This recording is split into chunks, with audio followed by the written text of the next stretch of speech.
Can you hear me now? Okay, okay. Hi, everyone. Okay, my mic was off. Happy New Year. Happy New Year. Happy New Year. I was late. I was supposed to be in at 11:45. I have to go to the toilet. Yeah, too much food, So you don't want to know about it. Yeah, but all good. I'm relieved, right? Oh, hi Ian. It's been a long time. Hi Orion Quest. Hi Logify. Closen, hi. Welcome back.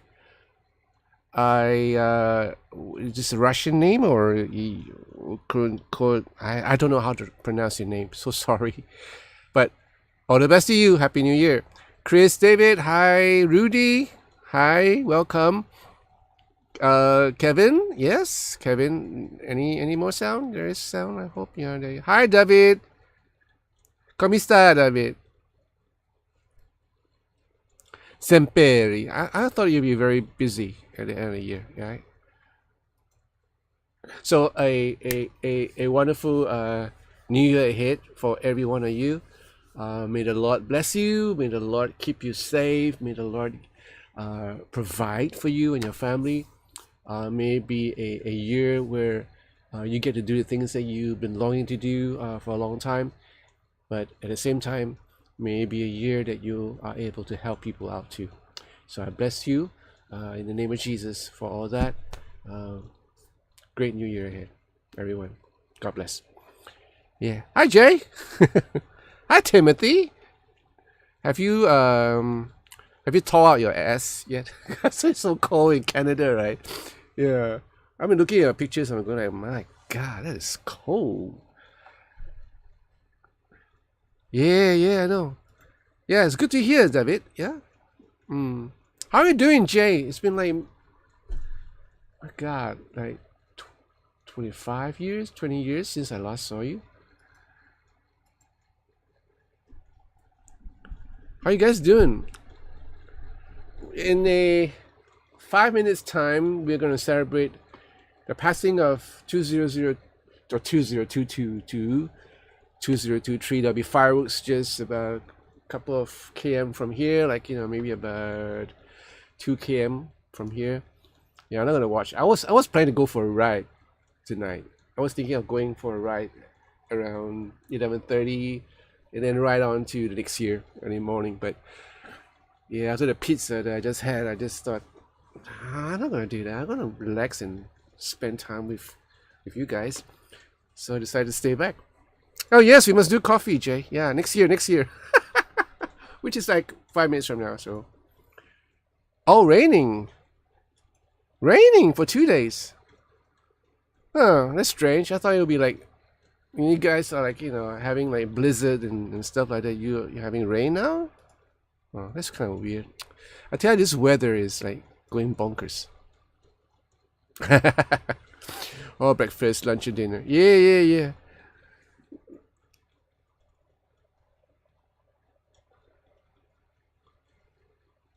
Oh, heat. Well, this rain. There's a whole lot of rain, and that's the reason why I couldn't get out and ride as much as I wanted to. Yeah, I don't know. Maybe after the stream, we'll see if I feel energetic enough to hop on my bike. Then probably I'll just take a short ride. But I don't see it happening. So yeah, I used to do that, Orvin. I used to ride from one year to the other year.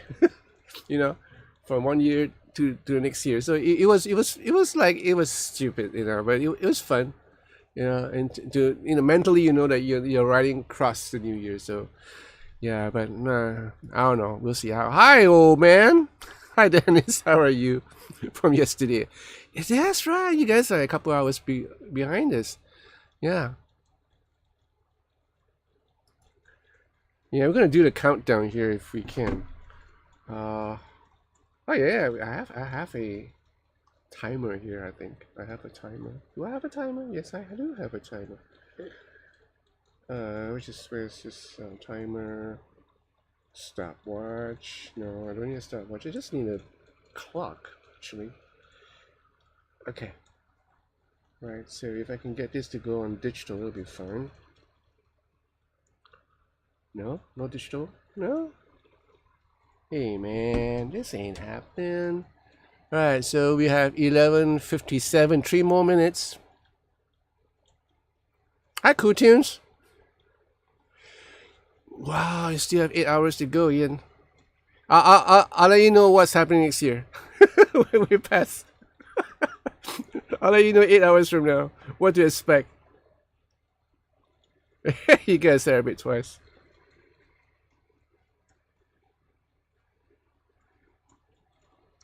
See, what a way to spend Christmas.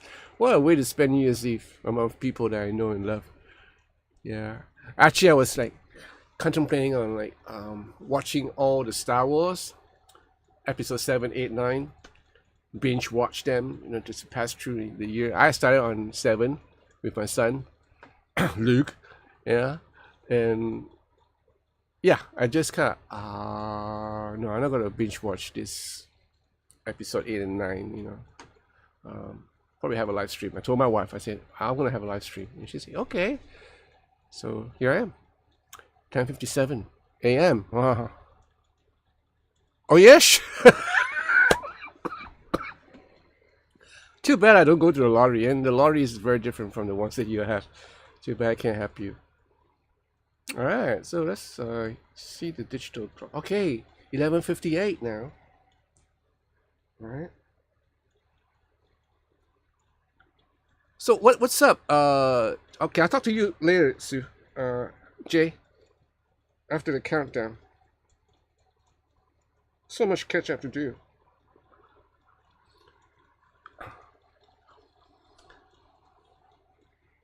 Oh yeah, the first batch. The Bad Batch. All 6 of the first batch of Star Wars. My son was telling me about the Bad Batch. There's a new series, so it's animated. We'll see how it goes. Alright. Hi Keith.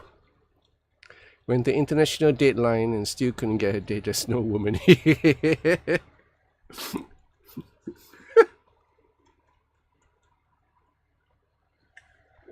11:59? Yep, 11:59. How do we count this?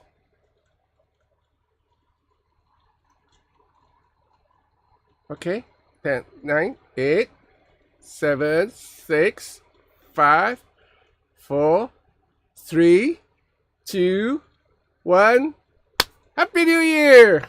Wow, my clock had this animation that goes pretty wild. Happy New Year, guys! 新年快乐! Happy New Year!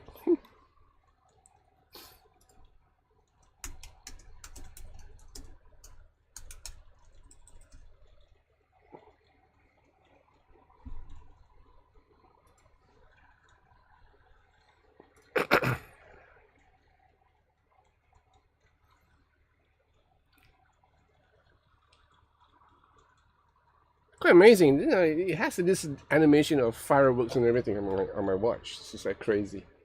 Nice touch. Nice going, Apple. Okay, so we got this over and done with. We're in the new year now. Things feels a bit different. No, it's the same. Older.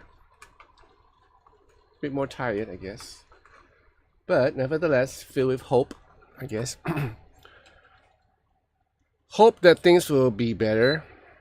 I guess when hope that the war will end in Ukraine, that people will get back to their normal lives. There's a whole lot of hope. And I feel older. I don't know. Maybe after I had COVID, I just kind of felt older and a little bit more weaker. But nevertheless, I'm thankful that I live in a country where Happy New Year, Daddy. There you go. That's my son. Happy New Year, Luke. Say hi. Say hi, everyone. Right. Yeah. So yeah, it's a bit older, but other than that, I'm fine. I'm just looking forward to this new year.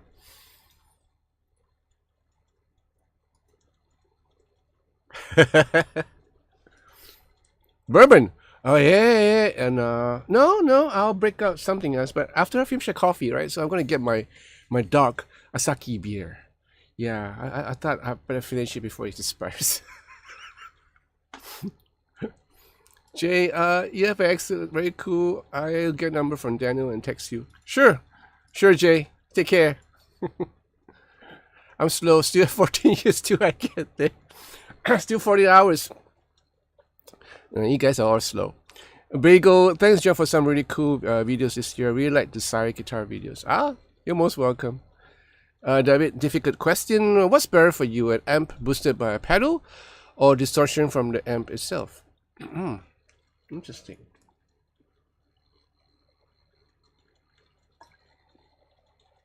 Hi, Rudy. We know him. Yeah. Nah. Maybe after I finish my coffee. I'm just gonna drink a beer with you guys. Keith, how cool. I was following around, but hearing it from a person in the future is real time. Thanks.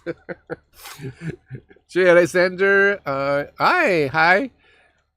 Took a flight one time, 22 hours flight. Got there the day before I left. That's mind boggling, isn't it? It's like, yeah, it's the same thing when I fly over to the States. It's like, the time zone is like, it's just warp your mind. Okay, coming back to you, David. It depends on the amp. If I'm playing well, we're not talking about distortion. We're talking more on the overdrive section of an amp. For example, the JCM 800 has a very nice overdrive capabilities, and you can actually drive the amp. And I believe now they have like channel switching. So with the drive section, I can get really nice sound out of it. Sometimes maybe not enough sustain for the stuff that I want to do. So in this case, I will employ a booster. Just a booster. And coming back to the cleaner channel, depending on how I set it, we're just talking about JCM, the Marshall JCM. And on a clean channel, I'll probably have a booster, the same booster, to kind of, push that channel over the edge so I can get a little bit of a more sustain and a bit of a dirtier sound. And then I'll turn off the booster and get a clean sound. Likewise, for most tube amps or tube emulated amps, you can get away with that. But if you want a long sustaining overdrive sound, I would prefer a amp with a dedicated overdrive section, like the Mesa Boogie that I have here. So I could drive the amp whichever way I want. I could employ boosters. I don't have to employ any overdrive pedals. Just a booster pedal just to boost up the drive section, and I'm good to go. And likewise on a clean channel, I could just use the booster to kind of like push the clean channel over the edge. And that's what I would do. All right. If a Mesa Boogie, no need for there you go. Almost or much. There you go. See, Ian and me has the same same thoughts. If try strike. That's correct, Ian. Chris David can't go wrong with JCM 800, hence the turn the gain tweet. Also, we're here this time. He's 11 to 11. Yeah. I just saw a clip of that beautiful show. What is it? Rock and roll. Why does the volume not go all the way up to 11? Spinal Tap. Yeah, Spinal Tap. Yeah, that's so funny.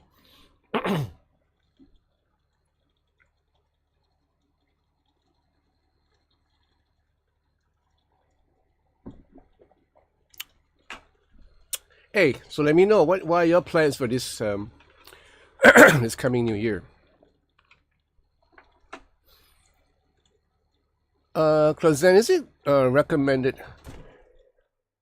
Mesa don't go to 15, it's 20. Right, sorry, is it recommended to acclimatize a new acoustic guitar for 1 month before bringing it for a setup? Who tells you that?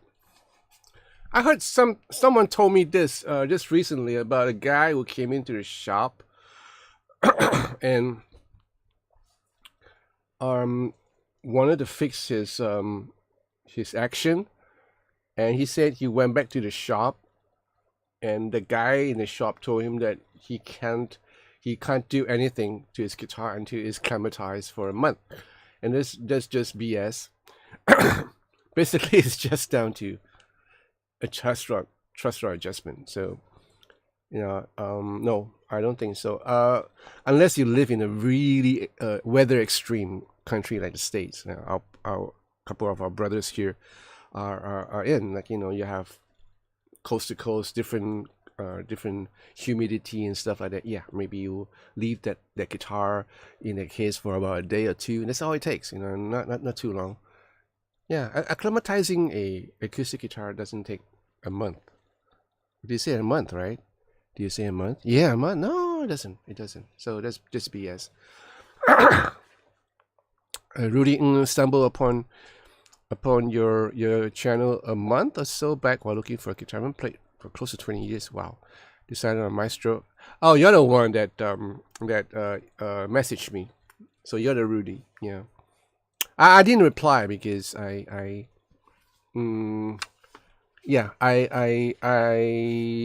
wanted to write you a message directly. So yeah, just to let you know that I would not be pursuing that project that you spoke about. Yeah, I have my reasons, but I would yeah, I have my own personal reasons. But in any case, the intention was really honorable and really great. But I hope that you can actually exercise your generosity by other means other than me doing a review of, which I did a whole lot of review on Maestro guitars, by the way, in case you don't know. Yeah, anyway, we shan't go there for tonight. Dennis, a bad boost system can sound like a roof being torn off in a storm. Yes, but most booster pedals are quite okay these days.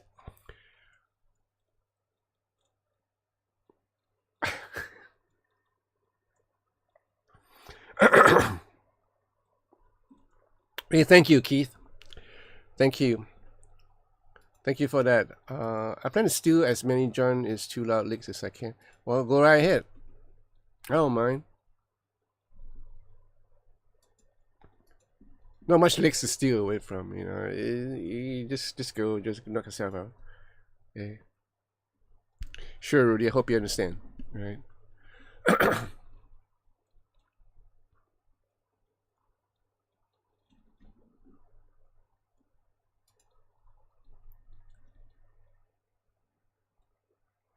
Yeah, so where were we? What are your New Year resolutions? You want me to start? Maybe I should not start because I haven't got my resolution settled yet. What are my New Year resolution for this year? Travel more. 1. Exercise more. 2. Get to talk to more people. 3. Yeah, these are the 3 resolutions I have for this year. Travel more, exercise more, talk to more people. But the resolutions of all resolutions, each and every year, is that I get closer to God. That I have, that I will forge a close relationship with my Maker, with my Lord Jesus. And that's the resolution that I have since I became a Christian every year. But these are my 3 auxiliary resolutions I have. So what are your resolutions? Let me know. Be alive.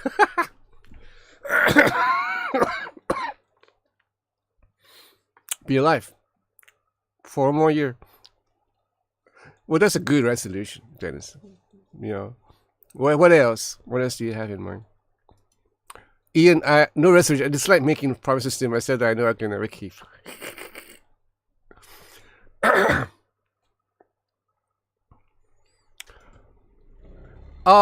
David, no, I have not met the perfect because I don't use distortion pedals. I try not to use distortion pedals. They're interesting though. If I play a lot of punk rock and stuff that sound like I'm shredding people's faces apart, that's so violent, right? Yeah. So distortion gives me that impression. Well, so overdrive. has a more smoother top end. So I prefer overdrive to distortion. Distortion is great for certain things, but not for all things.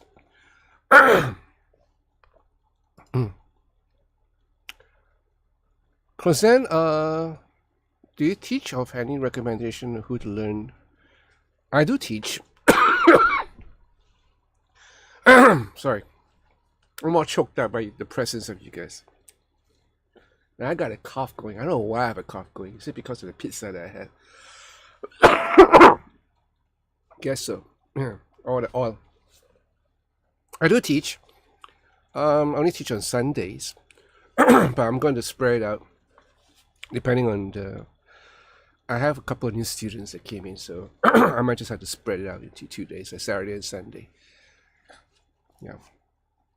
So if you're interested, you can either message me through Instagram or Facebook. Yeah, I have a Facebook page, so you can just hit me over there. Hi, Adrian. Thank you. Have a great New Year. Thank you for that super chat. Thank you so much.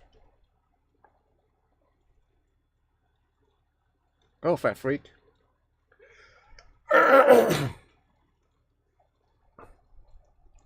Sure. Yeah. Just let me know if you're really interested in taking lessons, and we'll just talk about it.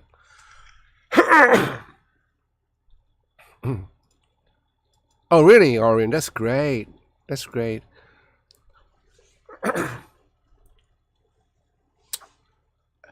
Abdel Perez. Happy New Year, John. Happy New Year. My resolution is to dedicate more time to my guitar and record on a more consistent basis. That's a great resolution. Okay, so I'm gonna okay, what else? Let me figure out basic again and contact you. Sure, Rudy, no problem. So let's just go through this. What other resolutions that you have? Except for Dennis, I think he resolutes. One of his resolutions is to meet more girls, other than be alive. I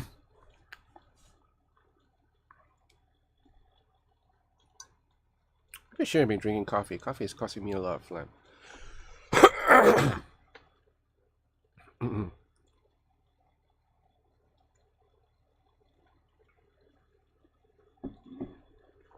Right, so let's just deal with Abdel first. Abdel Perez. Recording more is something that you need to do. All of us need to do. So a lot of us spend a lot of time doodling, playing stuff with a looper or whatever, but not recording what you played. I think one of the key factors for me when I was learning how to do stuff when I was really young was to record myself on a cassette deck. So just a bit of history. My dad has a hi-fi set, a hi-fi, those Denon hi-fi sets with a vinyl record player. So I would put on the albums that I love, and I would plug in my guitar to the microphone input. Right, didn't have the money to buy an amp, so everything is going through the system. So I have a overdrive unit, the old orange overdrive unit from Ibanez, which is an antique right now, which I threw away. So stupid of me. Anyway, I had that into the microphone input of the hi-fi system, and I have a cassette deck hooked up to it. So what I do is when I'm playing all this, jamming along, I record myself all the time. I get a whole lot of empty cassettes, some of the old used cassettes, just record over it. I just want to hear what I'm playing. That's all. That's all to it. So I'll be recording it and listening to myself, and okay, so this is good. This is not good. Oh, this sucks. Okay, I remember this what I played, so I'll do it again. If I play a song again, I'll do it again to come into muscle memory. So recording your playing is one thing that a lot of guitarists neglect to do, and that's sad because it's an easy thing to do. I mean, you can always bring a recorder to practice, to rehearsal, just have it record you all the way as you're playing, and you're good to go. I got something here that City Music she passed to me. as a gift, which I think is so sweet of them. This is from, what is this from? This is from Zoom. So this is like a recorder, right? If you don't want to kind of like hooked up your system to a door or anything like, anything that's more complicated than just turning this thing on, this thing has a mic that is only if you choose to. There are patterns for you to choose. Just put it up somewhere, and you're playing with an amp, and you're playing with your hi-fi set, or you're playing with whatever music you're playing. Just stick this up there and you just play along. Record this. And then it's on the SD card. So after you're noodling, you're practicing for a couple of 3 hours, I guess. I don't know how long you guys practice, but I do that 3-4 hours.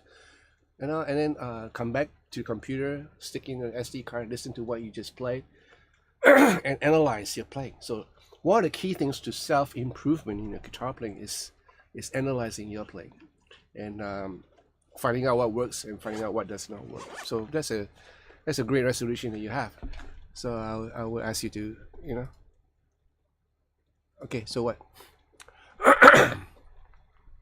If I start dating again, I would feel like I'm cheating on my wife. Because, you didn't tell me you were married. Okay, so, all right. Sorry, Mrs. Dennis. Didn't mean nothing by it. Logify, same. Want to get better on soloing and start improvisation, memorizing more. Yeah, real problem for me. I messed up quite a bit when I know I'm recording. How to overcome this? You cannot overcome the fear or the apprehension of recording and knowing that you might just messed up. The trick is not to even think that you're recording. Just go ahead. It's really hard to do, especially in the studio. But I've learned to cope with it by making every recording a performance. So I know that I'm going to perform, and that's why when I'm recording in the studio, I move. I don't just sit there and play. I'll just groove it. It's just like as if I'm on stage. And the mentality for me, I'm so sorry, Dennis. I'm so sorry. Oh man, I'm so sorry to hear that.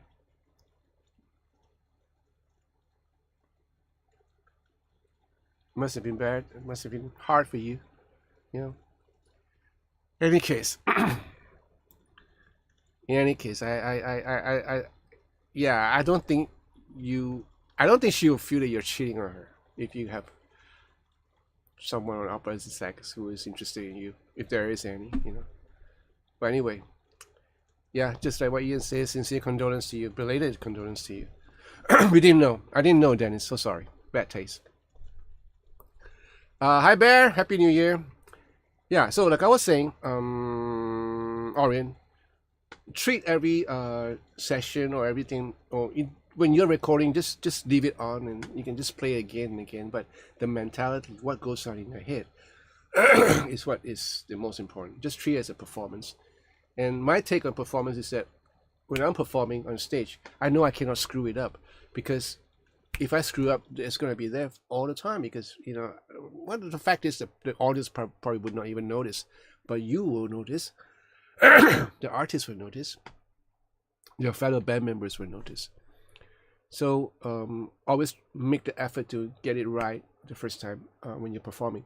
So when you're recording, treat it like a performance, so that after a while, you just get a hang of it. And it's okay if you screw it up. If you screw up once in a while, you can always come back. So that's the beautiful part. You know that you can always come back and do it again. But my thing is, what I'm trying to tell you is that treat every recording that you're doing as a performance. Like, it's going to be there for prosperity. It's going to be there, and you just got to nail it right. So that's what I'm trying to tell you. So it involves a lot of practicing, a lot of going through whatever you're playing, and a lot of muscle memory. Yeah.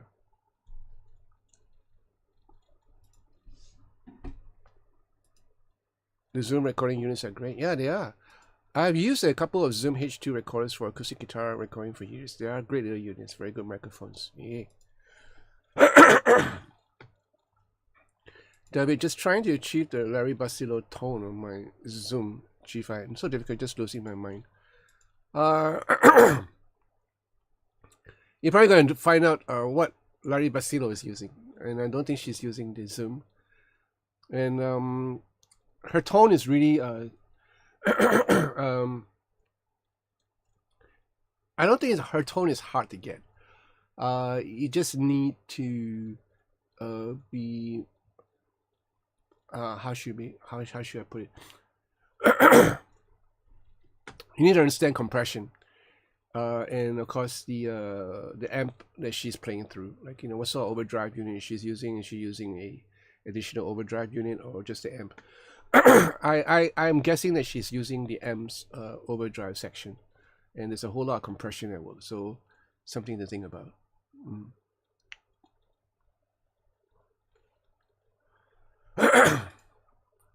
It was like being married to a 3-ring circus. She was natural blonde. See, all the jokes are about her. She was oh man. Okay. Love of your life, Dennis. Well, you still have the memory of her, so I think that's what really matters. I'll keep her in here. Just remember that there is not a naughty corner in the studio, only live shows, and kindergarten has that. Yeah. True. Hi, Guna. Happy New Year. See, there you go.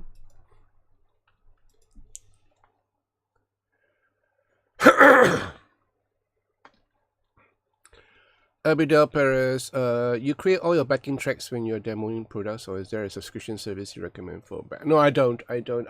Fact is, I get most of my backing tracks on iTunes. So if you search for backing tracks, guitar backing tracks in iTunes, you're gonna be presented with a whole bunch of them. So it's up to you to audition them and see which ones you want to buy and just buy it. You know, I most of the time I would just buy the whole album. I just don't want to spend my time like auditioning every track, because some of the backing tracks that I use are all really well produced. Some of them are really bad, you know, and the mixing is bad, the balancing is bad, even though the music content was pretty good. And some backing tracks are too close to the original, so I try not to use them, because you run into problems with copyright every time you post up a video with a backing track that is too close to the original song of some sort. So that's what I do.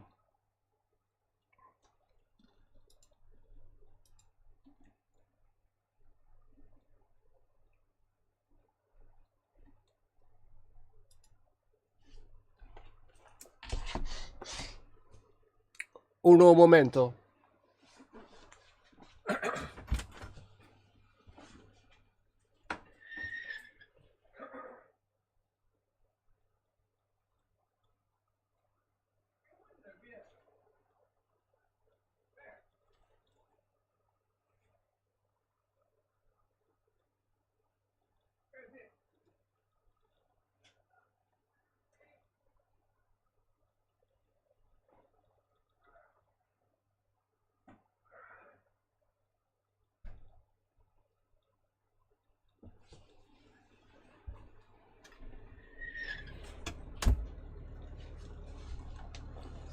Ta-da! All right, so got me beer.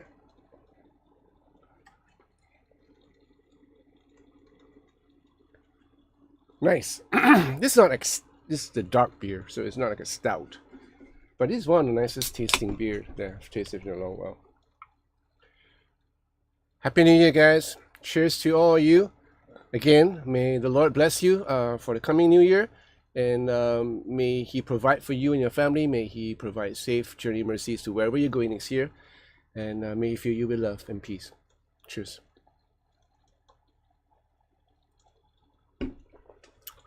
Yes. Oh, so nice.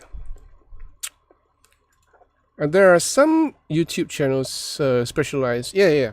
There are a couple of YouTube channels that have backing tracks, but I think you have to ask for permission if you're going to use them, which is the right thing to do.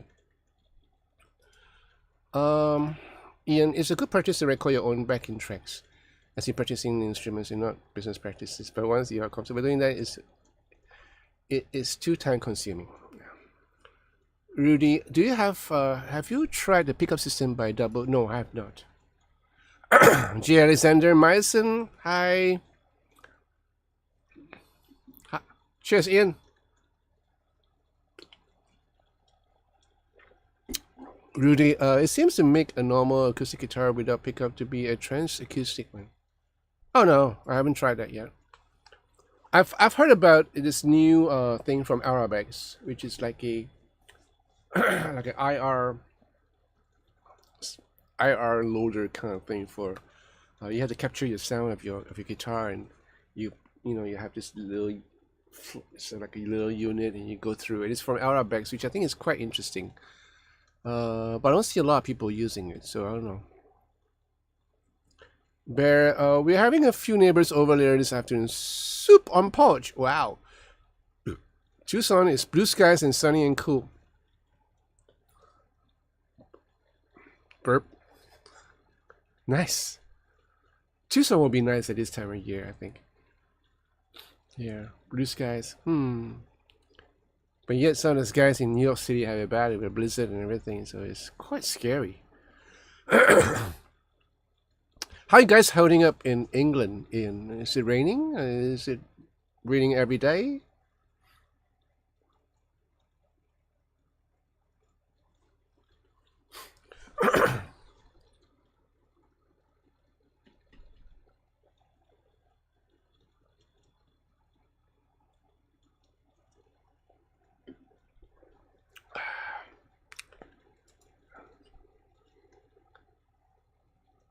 Whoa.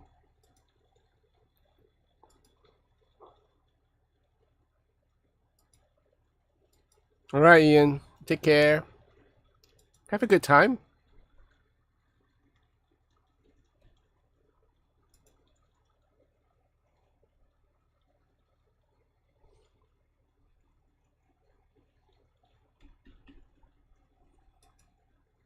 So we're talking about resolution, Bear. What's your resolution for this coming new year?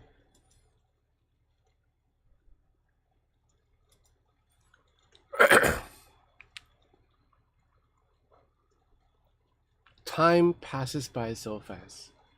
Now it's half an hour past the new year. So far it's going great, guys. So, yeah. Oh, not right now. 4 p.m. Okay. Oh, okay. Yeah. So how has it been, Ian? Is it right? Really rainy weathers that you're having over there? Every day, raining.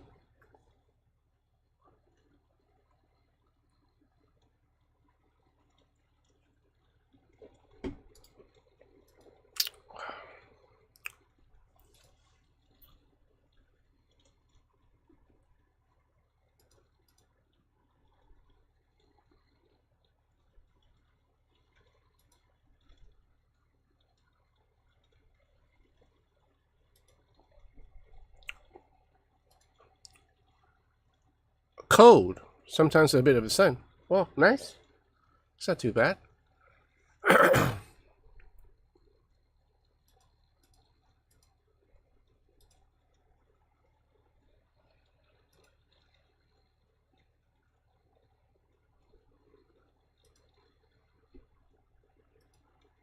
Windy. Wow. Nice. Yeah, it's a bit of a windy situation we have here in Singapore too.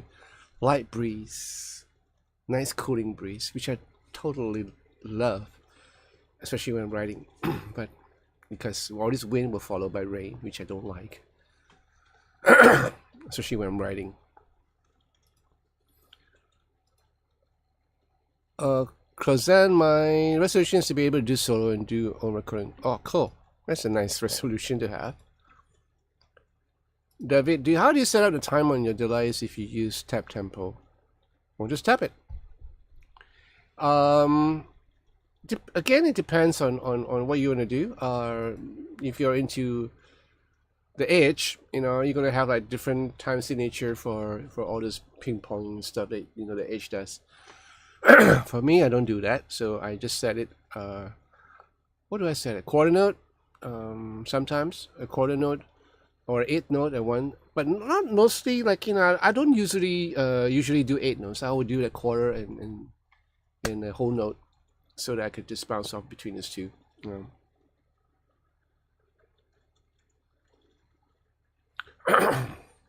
It's 9:30 in the morning. Wow.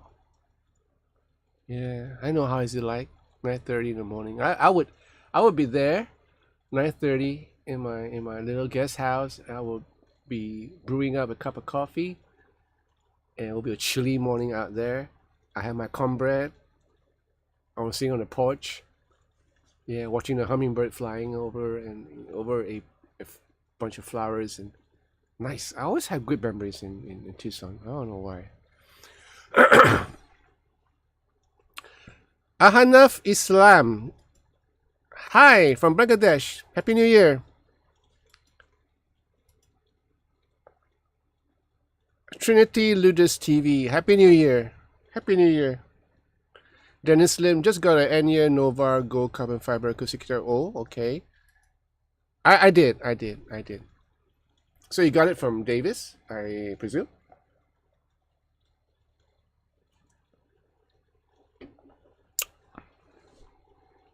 Oh, this beer is good. Anyway, if you see me going red, it's not really much of a problem.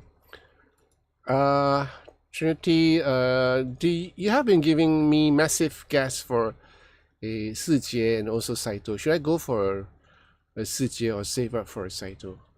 I know, you gotta make up your own mind. They're both very similar, yet very different. Right, so the Saito has the feel, and the feel of a Surrey guitar. The workmanship, the way the neck feels, the pickups especially. Also gives you a how should we call it? Wow, it looks almost like a Tyler guitar. But other than that, it's a great guitar to have. Great tremolo system, 510. Now the Sijie, on the other hand, is a more affordable option, but not a sloucher. Features very good appointments. Bone nut, roasted maple, great pickups. They wind their own pickups this time. Or no, the ones I have are not from them. They are from the States, which is really good. The pickups are really nice, and then they have their own in-house tremolo system, version 3, which I think is so good. So you got to look at the choices of colors that they have. As far as playability is concerned, I think the Saito has a slightly thinner neck than the Sijie. So if you're into a little bit more chunk, then you might I'm not talking about a whole lot of chunk, just a bit more of a stout neck, then you should go for Sijie. And again, within the range of Sijie guitar, you have different ranges, like the classic, the pros, and stuff like that. Oh, thank you, Ian. Thank you. You know what? I think the guitar would look also really lovely with the other finishes that they have, like the black ones, like with the burnt black and red. That's so cool. So I've been picturing, but I like my red, fiery red, fire mist. I like it a lot, whole lot. But the other configurations, the other colors it comes in with, ooh, it's nice. And now they have come up with a lot of different variations of blue. Like I just saw one on their Instagram page, which just blew my mind. Really nice color coordination. Italians, man, you gotta hand it to them. Where are we now? Okay. Ian, okay, the tab, right. Guna, they say it will rain later here, but hopefully stop before 12. How warm is it over here? Over here it's like what? I don't know. Now it's like 20. Let me see. What's the weather right now? 27 degrees. Oh, sorry, 26. Yeah, that's a bit chilly. Why? It's not even raining. Why is it? Oh, okay. So it's 26 degree for Christmas Eve. Not bad. I mean, for Christmas Day, Christmas morning. 26 degree centigrade.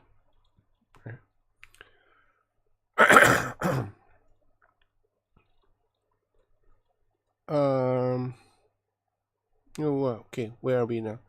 I missed out a whole chunk here. That's funny. Okay. Yeah, it depends on the music, David. Whether you want to choose quarter note or eighth notes, it just depends on what you want to do.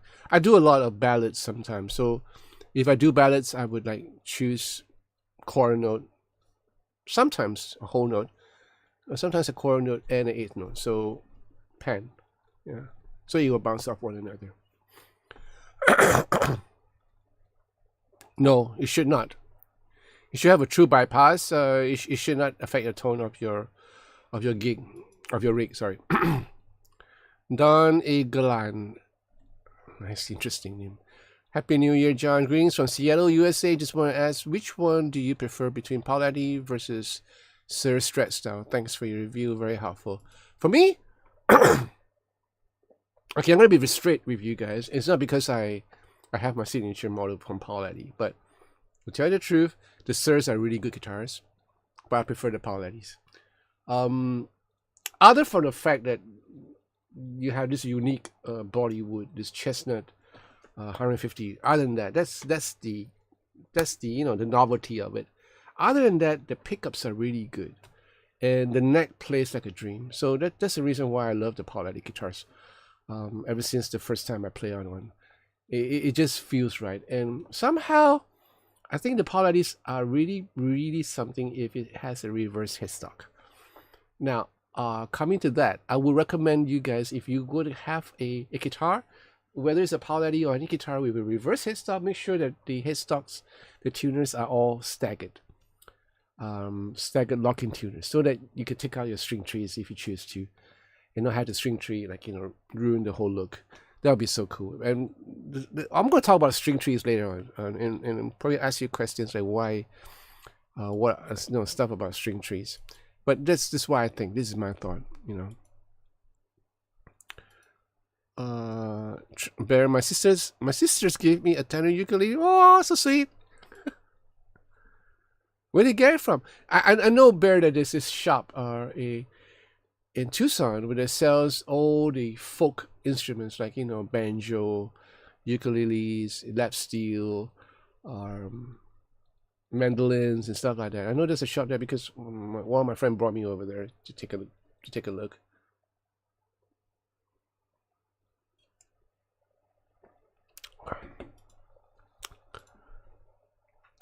Those are so much fun, Carlos. You have a great time getting it confused first, but massively good after that.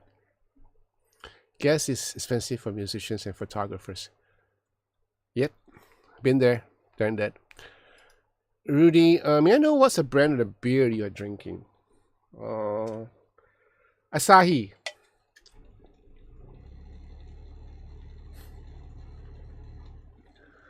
So, Heisen, that's why I say it's in Chinese. It's in Japanese. It's basically a dark beer. Really nice. Do you have a price on the Paul Addy yet? Yes, I do. What's the price? It's not cheap.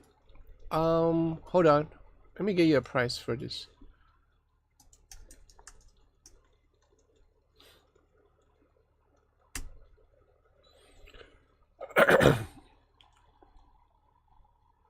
I should have the price. It's on a video actually, Ian.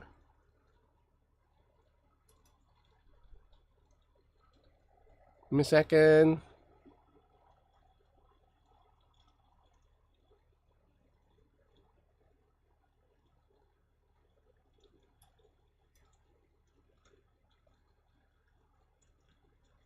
Right, so the price is approximately 4,196 US dollars. Right, and it's a bit pricey. And this is the price for this guitar at the time of the release of the video, which was released on when was this released? Let me see, when was this video released? A month ago. So now that this is after a month. I've been told that the prices will increase because of the things that's going on in the world. So something to take note of. Right. What is 四节 in Mandarin? I have no idea. 四节 is a name. It's a family name. So I guess that's a name for the guys who own 四节 guitar. This guy called Alex Wang. He's a CEO. And Dennis Lim going to jump on a road bike to start the new year later in the morning. Cool. I have an inkling of doing that, but maybe after a beer, probably not. I'm probably gonna sleep through next year. Have fun, Dennis. Ride safe. David, my hope for next year is a tone patch service from custom patch for it will happen. No, it will not happen at all. I did explain why, because everyone hears things differently. I don't want to be one of those guys who sell patches, selling patches, custom patches. When you're gonna play differently from me, you're gonna hear things differently from me, and you will be utterly disappointed if you are to play one of my patches and go like, oh man, this doesn't sound like the video that I hear, because you're playing it differently from me, and you have different pickups, you have different guitars. There was this example of this was shared by Steve Lukather, who actually did a gig together with Van Halen one day, and Steve being Steve, he went over to Van Halen's rig and tried out his guitar, the famous Frankenstein guitar, and someone mentioned him, says like, while you're playing Van Halen's guitar and effects, but you still sound like Steve Lukather. So that's something to take away from. That it doesn't really matter what sort of custom patch you get. I mean, the patches and all, it's probably a good start for guys who are not into programming, but you have that on the factory patches anyway. So I built my own patches from the factory patches that comes in with the Helix or with any of the multi-effect system. So get those and then start to tweak it according to what your ear is hearing, whatever your ears are hearing, and the way you play, and then work from there.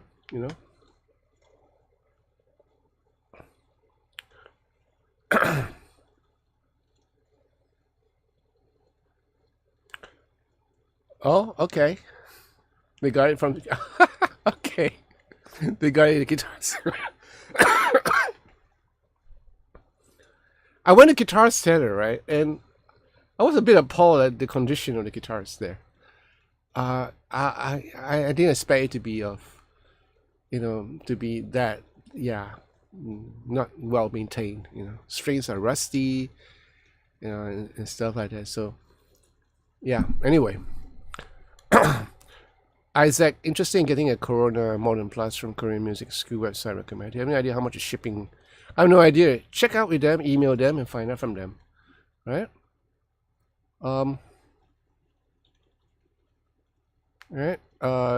String trees.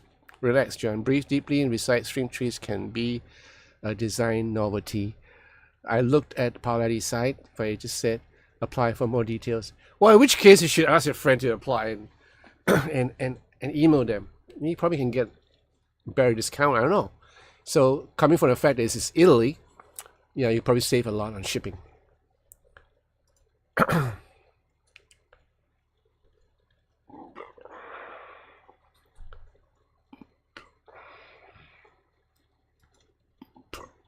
Guna, what's my plans for next year?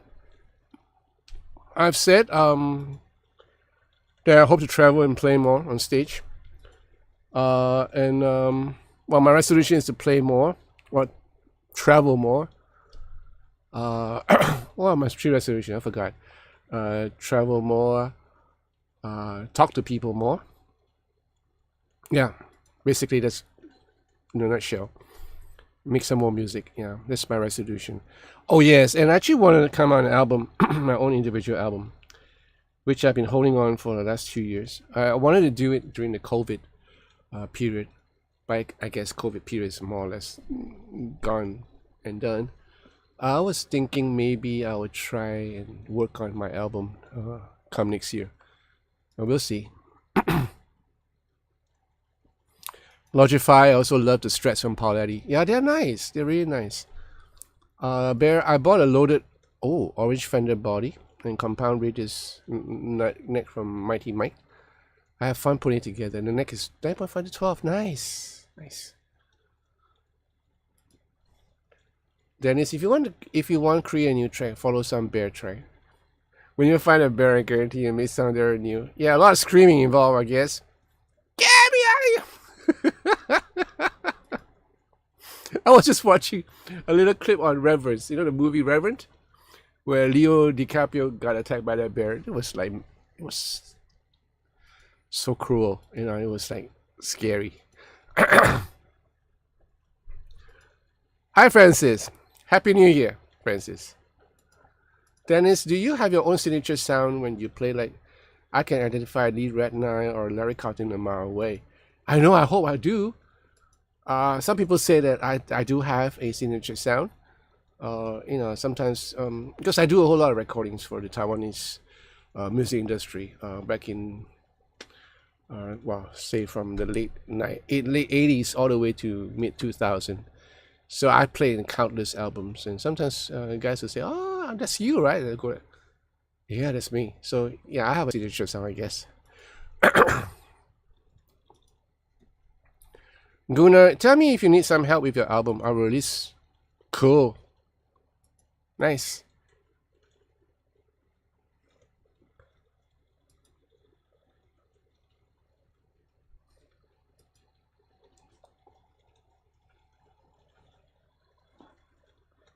What wall? The pedal room.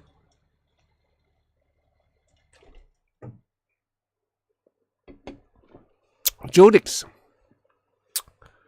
Fireworks, yeah. I missed it because I'm in my room here. Missed the fireworks entirely.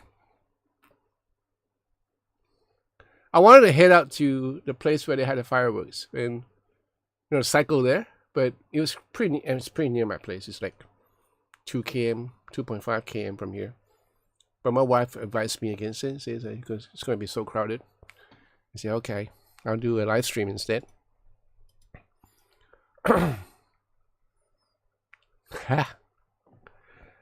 You have too many guitars. Yep, sounds familiar. Very familiar. In case you guys haven't noticed, I did like a bit of a spring cleaning myself in this room yesterday. There's this whole bunch of space here that is like clear up, and this hard case is for the Sijie Telecaster. They sent me a hard case, so I have no room for any more hard cases. Anyway, I had to clear up this whole pile of redundant equipment. Just threw it all away yesterday, and I have like enough space, more space for my students when they come in for lessons. So good, it's all good. All right, I'm trying to get rid of 1 or 2 guitars, putting them on sale so that I can make room, just a little bit more room here,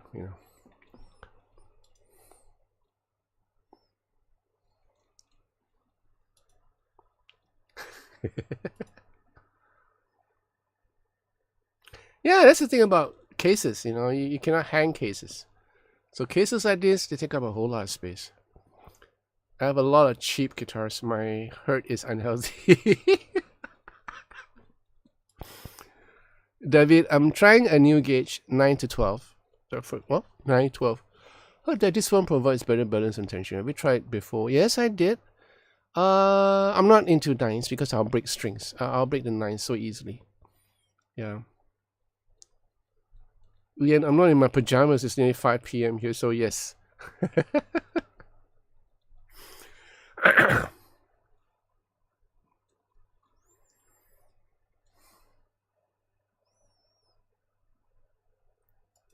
Kitchen.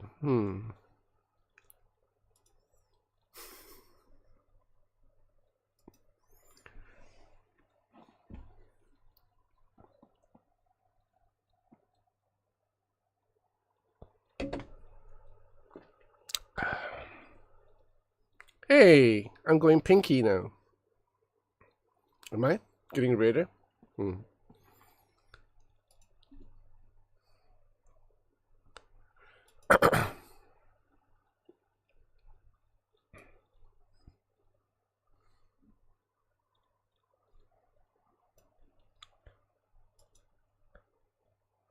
Yeah, I love 010s. I love tens. I sometimes I get like guitars coming in for reviews that are strung with 09. And I always have problem with that because I always tend to go sharp. And sometimes I'll break strings. Delay level is the same on clean and overdriven sound, or do you set differently? Again, subjective to what you're hearing. I've noticed that if I play on big gigs, like not a club gig, but a big arena, I would tend to increase my delay level a lot more. Now, say for example, on say 30%, you think that it's okay as you're hearing, but you might want to do like 31 to 32, so that it projects a little bit more on the outside. And that's been my experience because I do record some of the big shows. So I'll take into reference how my guitars are sounding. And sometimes I find that the delays are not enough, so I have to increase it a little bit. So again, it's best to record your shows, David, when you're playing at night, and to gauge from there whether your delay is enough.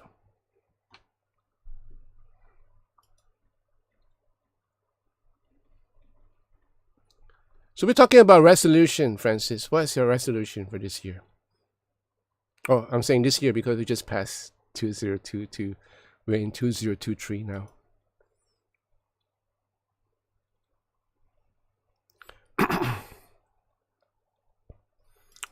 Coated guitar strings.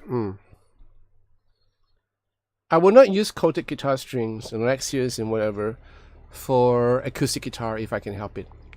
Unless it's a performing guitar, like I use it for my gigs. So in which case it's how should we call it? That in any case that guitar must have a pickup system, right? So I couldn't be too picky about what sort of strings I'm using. It could be an X series or it could be anything. I'll probably use coated strings so that it would just take a little more time for it to wear down, so you can save some money out of it. But for my D35 and my my Taylor, which I use for recording, I would not. I would never put them coated strings on them. I would just have phosphorus bronze. I just like the bright sound that you get. Coated strings sometimes are a little bit more muffled, although there are some later versions that are good. But just don't want to take the chance. Now for electric guitars, it's subjective. For me, I try not to. Well, the good thing about me is that I don't perspire a lot, so I have dry hands basically. I don't perspire and get all my string gunky and all that. So I use normal DL or Stay in Tune, which I love, or other strings that is non-coated.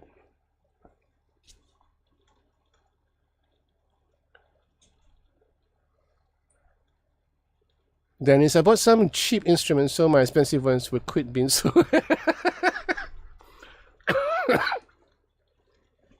I know. Elitism is what it's all about. Bear Carlos, John, do you use your Helix to home recording? If yes, how do you do it? I don't use the Helix, the floorboard. I use the Helix Native, which is a plug-in. So I use that all the time. And the reason being that it's easier and convenient. I don't have to break out the Helix from the case. And I have it in my door anyway, so it's a plug-in. You should think about that, Bear. Helix Native plug-in. David, just noticed I'm the only one asking guitar advice. Hey, ask away, David. Don't worry about it. My resolution is not to make any resolutions I cannot keep. Just, oh man, you and Ian are the same. Okay. You guys are right, because most of the time my resolution were never realized. Most of the time. I said I wanted to eat less, for example. exercise more. Yeah, that's the other part of my resolution that I was supposed to do. Travel more, exercise more, actually ride more on my bike, and then to get to meet people more. So yeah, it's not totally unrealistic. Chris David, New Year resolution is definitely traveling more. Yeah, there you go. Bear, use it as an interface or into an interface. So the Helix native plugin, it works with your digital audio workstation. So whether you're using a Logic, as a platform, or what you have out there, Cakewalk or whatever. I'm using Digital Performer. So you must have an interface, of course. So the interface is where you plug in the guitar into the interface and it goes to your computer. So on a computer, you must have a digital audio workstation, which is either the Cakewalk or Logic, whatever program. And within that digital audio workstation, you can use the Helix, the Line 6 Helix native as a plugin. You understand? So it works as a plugin, and you have everything the Helix has. In fact, even more, because there's no limitation on DSP power, because it's dependent on your computer DSP power. So great. You understand? I also have the Helix. We'll try it. I'm very experienced when it comes to recording. Hey, so am I. I didn't come out from my mother's womb knowing anything about recording. I could learn it by leaps and bounds. It's after a while you get used to it, and you know it's not that difficult. Dennis, the Harley Benton line is almost on par with all the big brands in electric, because some even bear. Yeah, true. Mostly true. But from a guy that does Harley Benton reviews a whole lot, I used to buy a whole lot of Harley Bentons before they actually started sending me. I love the Harley Benton concept, where guitars for all creed. Making guitars available to the masses, and not just slipshod guitars, but well-made guitars. Well, not the premier sort of workmanship or anything like that, but enough, good enough for you to play and gig with. So that I respect, and that I take my hats off to Harley Benton for that concept, which I think is grand. But when you started playing better made guitars, then you understand that, okay, so there are certain things that are just different. Say, for example, if you play a real well-made Fender Stratocaster, or a custom shop Fender Stratocaster, which I think is overpriced anyway. And once you look at it, I was playing my friend's Alex custom shop Telecaster. Immediately I noticed the difference between that Telecaster and the other Telecasters I played. All for the merit, I could be playing a G&L Blues Boy, a Fullerton Deluxe Blues Boy, and once I pick it up, I know that, hey, the quality is there. It's different. It's just different. I pick up a Telecaster from Harley Benton. They sound like a Telecaster, plays like a Telecaster, but there are certain things that you need to kind of like turn a blind eye on. But I know a lot of guitar players are not like that. They are so picky, because they say that, okay, I'm going to spend $300 and make sure the $300 is worth my while, and they'll be comparing that $300 guitar to a $1,000 or $2,000 guitar, thinking that it must be on par with a $2,000 guitar, which is never the case, because how in the world are they going to earn money, right? I don't think Harley Benton can survive. So sometimes these guys, they boggle my mind. So if you know that you're paying a $300 guitar, you should know that it's a $300 guitar, so you are paying, or you're getting what you're paying for. So I have guys who pay like $3,000 for a Gibson Les Paul, or some of the higher premium brands, but when I play on it, it didn't feel right, probably because it wasn't set up right, but it just doesn't feel right. Some of the pin job was a joke, and yet I'm thinking like, you're paying $3,500 for this. And then when I look at the Harley Benton, and some of the pin jobs are not really good in earlier days. I'm not talking about now. Nowadays, the workmanship is right up there, you know. Back in the days, I can see like little paint jobs, and I'm going like, hey, it's $300 guitar. What do you expect? Or sometimes even cheaper than that, $200 guitar, right? So hey, it plays well, sounds good, fine. So I don't know, two schools of thoughts. Sometimes you get to play like real nice guitars that don't cost a lot. Like for example, the Japanese guitars, which is something that I always loved. Always loved the Japanese made guitars because, for one thing, I know the workmanship is up there, right up there, high class. And if you get some of the bespoke Japanese companies like Saito or from other companies like ESP, you know, some Headway, Divisor, they have their own pickup system going. Nice. Tokai, for example, nice. David, does a PS speaker affect the tone and guitar tone and different woofers? Of course it does. Yeah, so it depends on you. It's a good question because sometimes when you're plugging it directly to the PA system and you're not having amps, you are dependent on what you are hearing on the PA system. So you have to tone your guitar according to your PA system. So you understand that if you're using a monitor, the monitor system might not sound the same as the PA system. So in my case, I don't care. I would tone it to what I'm hearing on my in-ears or to my stage monitor, and that's the tone I'm getting. So whatever is happening out there, I'll leave it to the front of house engineer, the one who's doing the main house. Guna, my New Year resolution is not to buy any more basses and guitars. I picked up a chord and I'm quite happy with it, and a used Fender Jazz bass. Nice. Wow, that's a New Year resolution. You just recently bought these guitars. Okay, good for you. Dennis, do you play other instruments? I play a little bit of keyboards, a whole lot less drums, some bass. Yeah, that's all. Bye, Rudy. You take care. Happy New Year. Chris, David, from what I saw, they're great for the price point. Yeah. Dennis, I do my own setup and change out electronics. I may fit. Yeah, that's the way to go. So you're in the right place because a lot of players take Harley Benton guitars as a mod template. Like I mod all my Harley Bentons, the ones that I have. I sold off quite a lot of my Harley Bentons. In fact, I think I just no, I still have one Harley Benton here. I sold off most of my Harley Bentons, and they're all modded. You know, they have like Vega Tram, they have tone bleed circuitry, they have different pickups and all that. So that's what I do, you know, touch string tree and stuff like that. Hi, Joseph. Happy New Year, Joe.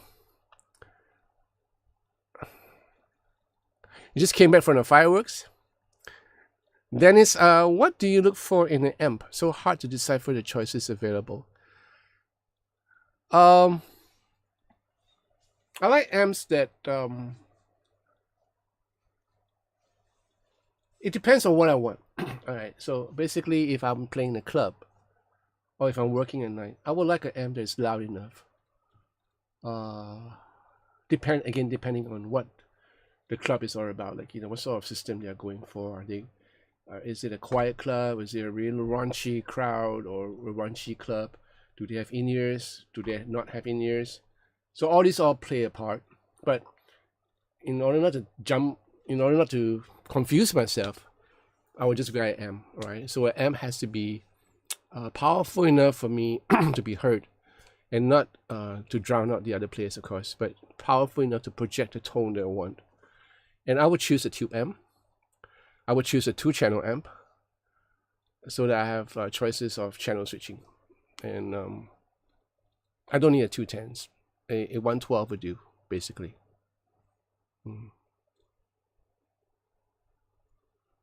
Right? Lee Sing-kin, hi. Happy New Year to you. What are my favorite guitar cables? Do you prefer a single brand or you use multiple brands? I have a favorite brand, I guess, which I got from Thomann, or rather from Thomann. Let me show it to you though.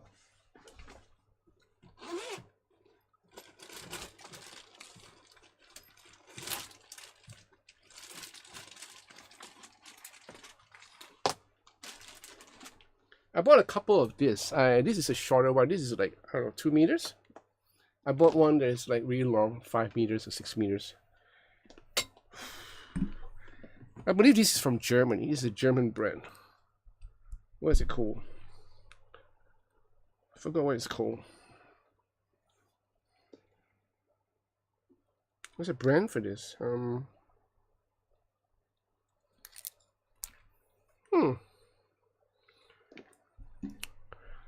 Wait up, I'll check out for you.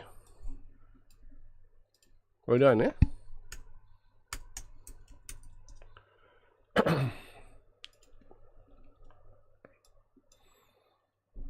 I'll give the link. I'll put a link under the chat so you guys can check it out if you want to.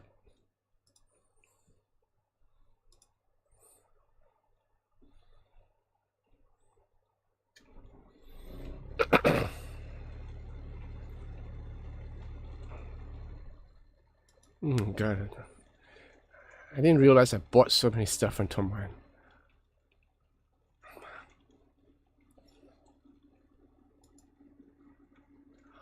Where is it? No, don't see it.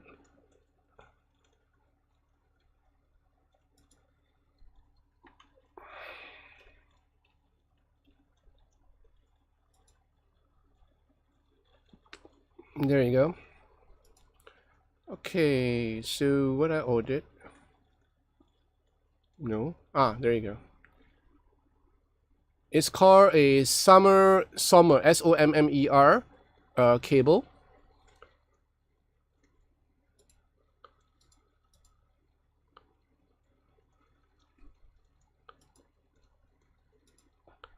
Okay. Here you go. So you can check it out. So it looks like this. This is silent, so when you plug this out from your guitar, it doesn't pop, which is cool. And these are all Nutrix connectors. Very good quality cables, really hardy. So I'm not afraid of it like being torn or bent. And the long ones are really good because I use it for a show in Vegas, in Atlantic City.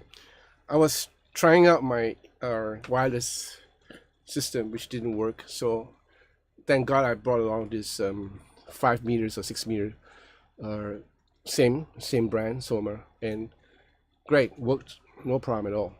Okay. I bought a couple of straps from AliExpress. So these are leather straps, and I bought them just in case I need some more straps. So these are nice Fenderish kind of. I bought one before. I misplaced it, a black one, which is really comfortable because it has like additional padding in here. These are real leather. You can smell it. Yeah, this is like all padded, really nice, nicely padded. So nice workmanship, I guess. Right? Suede. So it's not really suede. It's like a different material. So it's like old school kind of strap. Why in the world would you have this other branch here? Oh, okay. So you can actually cut it if you want to. Yeah, I'll probably cut it. So you can actually cut it to what you want. If not, you can just tape it down. Nice looking strap. This is a brown one. I have the black one here. And they're really inexpensive, you know, compared to a original Fender strap. Now, of course, I have the other strap for my Power Daddy, which is really nice, you know, especially for those of you guys who are in Tucson, Arizona. Really Indian-like, Native American like.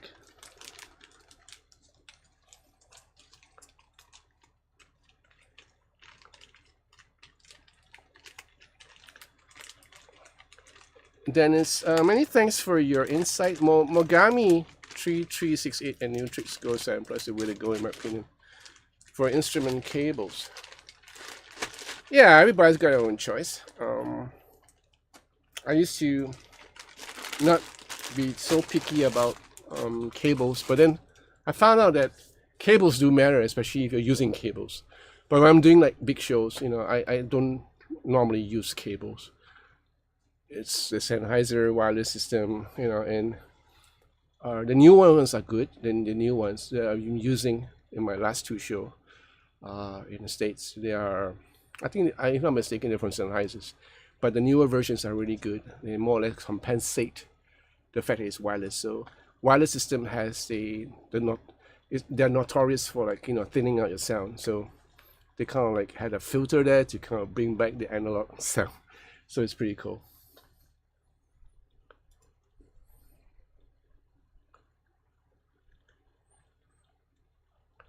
Dennis, what's the longest of those cables that Tom have? Oh, long. They have real long ones if you really want them. This one that I have was, this is 6 meters, right? So I think they can run up to 10 if you want to. It costs a bit though, but not terribly expensive. All right, Guna. Happy New Year.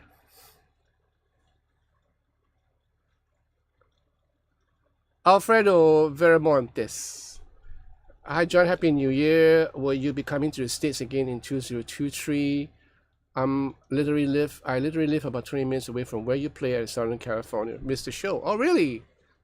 Oh, yeah. I'm hoping that I will go back. They're asking us to go back to Vegas, and again back to San Bernardino. So we'll see. I'll be stoked to go back to San Bernardino again, to Yamavar Casino. I enjoyed my time there. Great guys, great hotel to stay.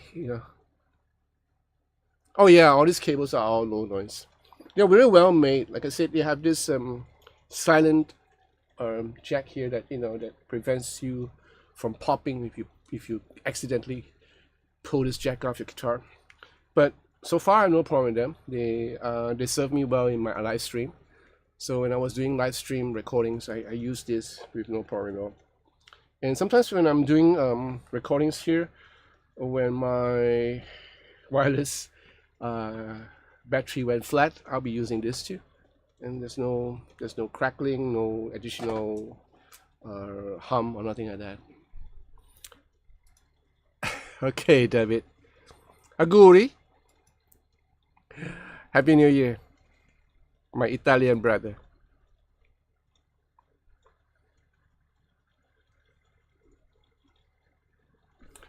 Again, cheers, guys. Happy New Year. If anyone you are drinking with me, But for some of you, it's a bit too early, right? Beer in the morning. I bet you do that, Carlos. No, I don't think so. I bet you do that, Dennis.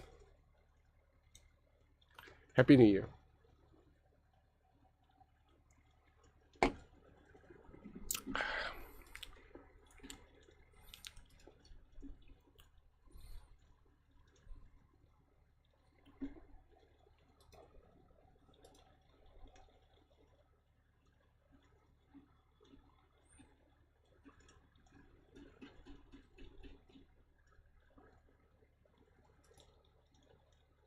I will let you know, Bear.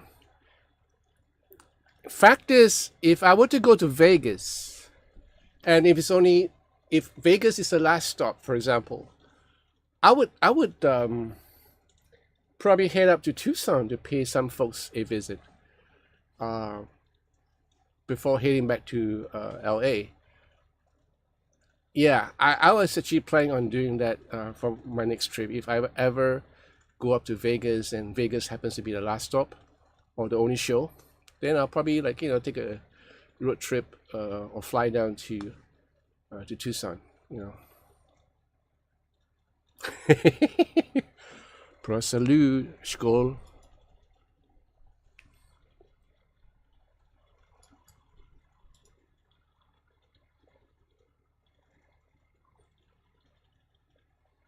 And when I'm there, I can visit some folks in Phoenix. You know who I'm talking about. Yeah.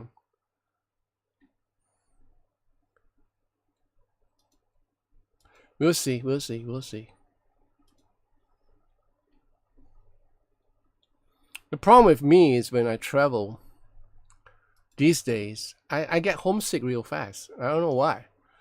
I was out 10 days, this or 11 days on this last trip, and towards the end, like after on the 8th, on the 7th or 8 days, I started missing home. I don't know why. Age, probably. I started to miss my kids, my wife, going, yeah.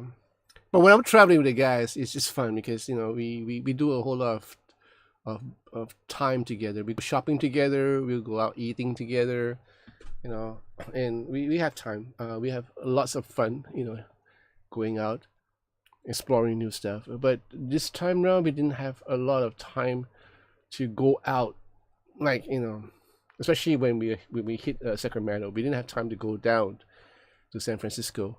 We were stuck in Sacramento all the time because it was so far away, and it wasn't worth the time to drive up and down.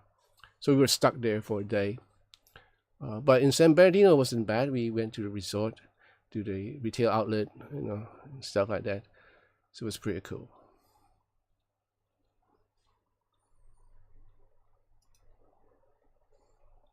So in case, all right. So we're talking about string trees. I was asking someone this question. I was asking my friend Clement about this question. I'm going to ask Wayne this question soon. Why are guitar makers still having string trees on their guitars? And that's something that I could never understand. Well, I can understand it, but I thought that by now, at this age, at this time, that the string tree should be like obsolete. I see my Saito guitars without string trees plays like a dream. The Corona guitars from Korea, no string trees. A couple of guitars with no string trees. Pauletti still have string trees, which I was a bit surprised because I thought a guitar would do so well without string trees. But hopefully, maybe it's a tradition that they carry, or maybe they don't want to spend too much time working on the nut, because the string tree helps in aligning, the strings to the nut groove. Maybe they don't want to spend too much time on it, but I thought it really it would really help in tuning stability if you get rid of the string tree altogether. So one reason why I like the Saito is because of the absence of the string tree, and it's a player's guitar, knowing that you can wang the crap out of the treble system and not be afraid of it going out of tune. Yeah, something to think about.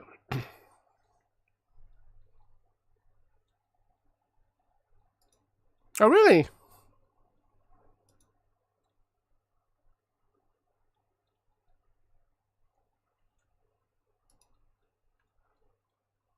In the mountain? With a couple of gigs that I have done in China, yeah. I did a gig in Mongolia once. It was beautiful. Love that place. It's I don't know that I was there in 2007 or 8, and now it's more or less much developed compared to that time frame. But it was a beautiful country. People were warm, especially women. The women was nice. They're pretty strong, but they're pretty friendly. The guys are quite a lot. A lot of them are drunkens. They drink a whole lot in that place, and a lot of them are like a bit rowdy, But on the whole, it was a good experience. I played a gig there. It was cold, and they took us out to the mountains to have in a lodge in a secluded place in a mountain where you can overlook Ulaanbaatar. Ulaanbaatar is the main city, and it was great. We had nice food there. Yeah, that's what I got from that trip there. And when we came back, they gifted us with the Mongolian equivalent of a erhu, like with a horse head and everything. A very treasured instrument for each and every one of us. Yeah, nice. Anyway, Mark Pell. Hi, John. It's 11:20 a.m. in Dallas, so it's a bit early to drink. But it is New Year's Eve, and I have a big meal, so I'll get an early start this afternoon with a couple of drinks and play guitar tonight. Awesome. Happy New Year. Dallas. I was at a wedding dinner a couple of nights, 4 nights ago. And one of my church member, a young girl called Evelyn, yeah, she got married to this guy who's based in Dallas. And so they had a wedding over in Dallas, and they got over here a couple of nights ago to have the wedding over here. So we went for the dinner party. Yeah, it was pretty cool.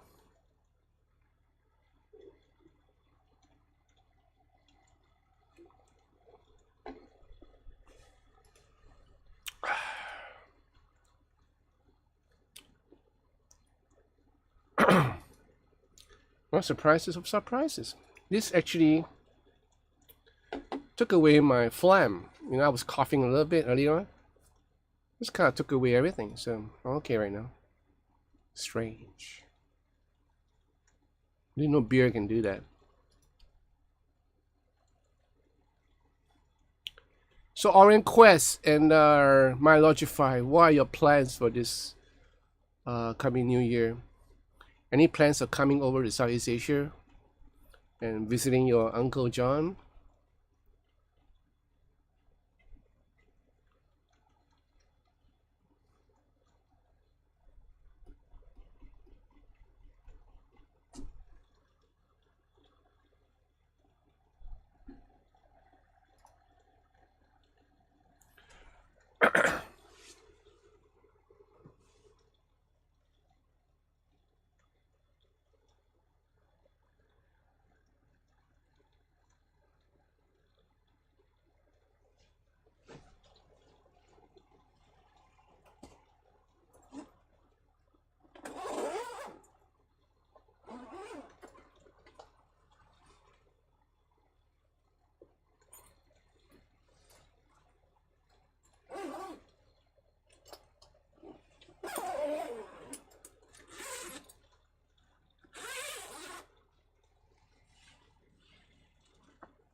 I'm so red. My face is so red.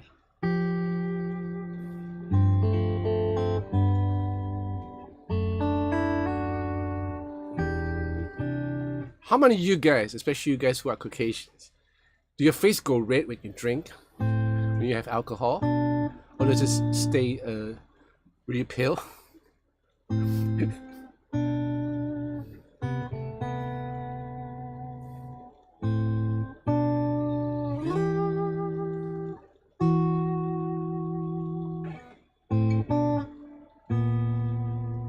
Ooh.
Yeah, looks like a James here, right? It's not. It's on closer inspection. It doesn't look like a James Tyler guitar. Yeah, look at the neck. Yeah, sort of flow over here. Nice.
The copying of headstock. Yeah, there are a whole lot of different headstocks. The GNL or have different headstocks. Some deem it ugly. The Sijie has a headstock that looks almost like the Fender ones, but again different. This is like really out of ordinary, like totally out. Even the Pauletti looks similar to a Fender headstock. So headstocks, you know.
Yes, and no. Um, I think when we are serving in church, there is always this tendency to not play too much and not to be too of a show off. Um, I have to do that. I myself have a tendency to show off because I'm a performer, you know, and well, not in the sense of show off, like, you know, doing a Van Halen thing, like, you know, in church service, not to the extreme, but sometimes I play a little bit too much. So I tend to kind of like play a little bit, well, more or less lesser, yeah, in a church service. Things that make sense. You know, a lot of anyway in today's worship song, there's a whole lot of atmospheric kind of thing going on. So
looking at myself at the monitor. My God, I'm so red. And you guys haven't answered my question yet. Do you guys actually grow red when you drink alcohol? Especially y'all Caucasians over there, y'all white folks over there. Do your face go up like this, or or just me?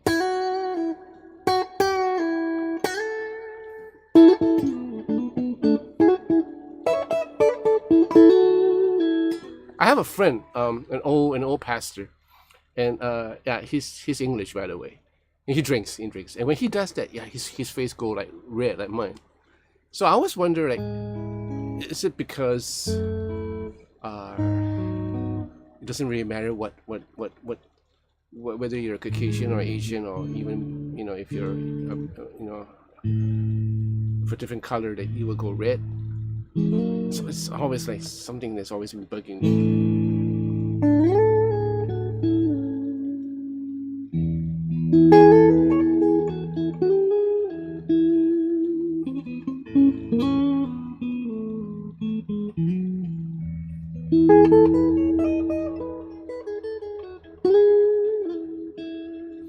Okay, while you guys ponder upon a question, just going to give you a little bit of a, well, sort of a tip, not a real lesson, right?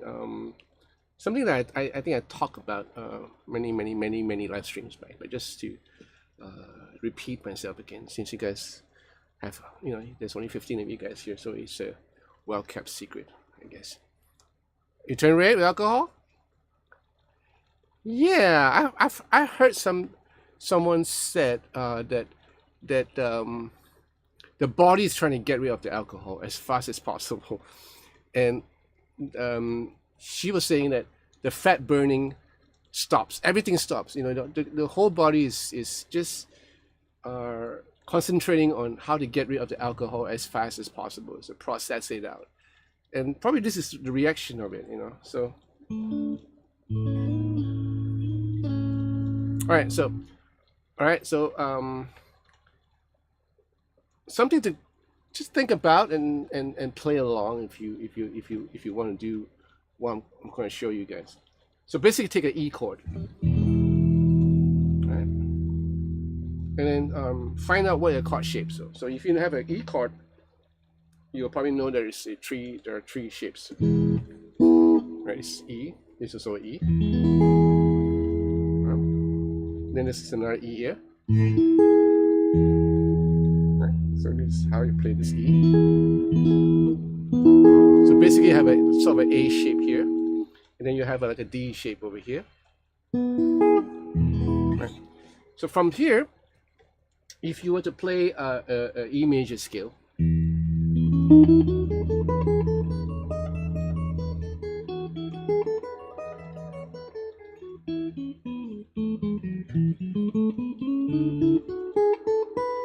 right? So you can just concentrate around here, and what I want you to do is not to play a scale, a major scale. What I want you to do is have a inkling to know that you are playing on the E key, So you can do.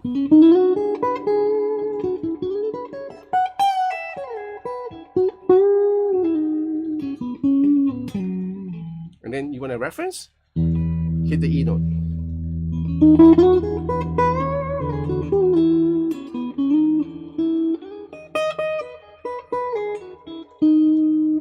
Or if you want to make melody out of it.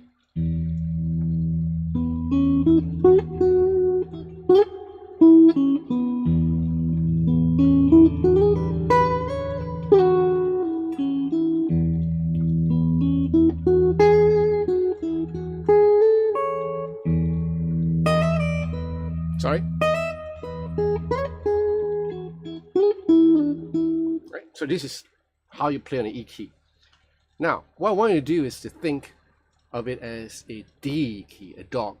So you're going to shift everything down. So down,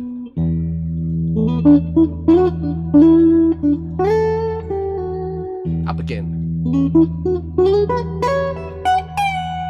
down,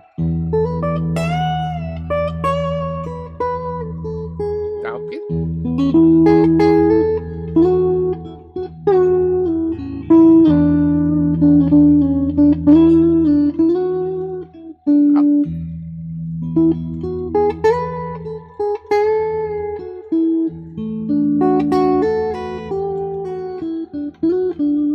what I'm doing basically is a Dorian thing, a Dorian scale. So I'm actually thinking of D when I'm going down.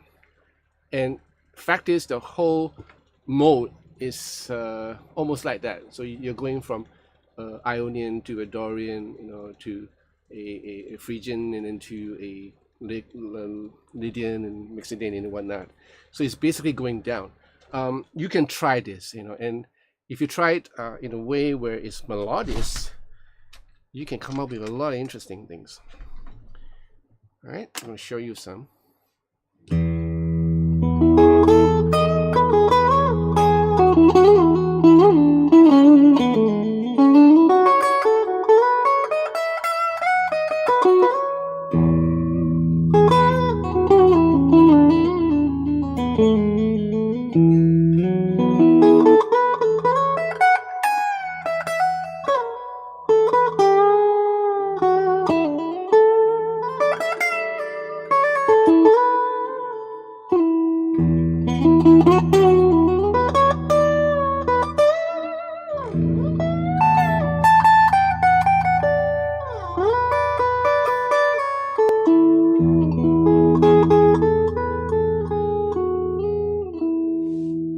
So no, it's like it's actually a Dorian, because if you're talking about a Dorian, what's the difference in the notes from a major, E major?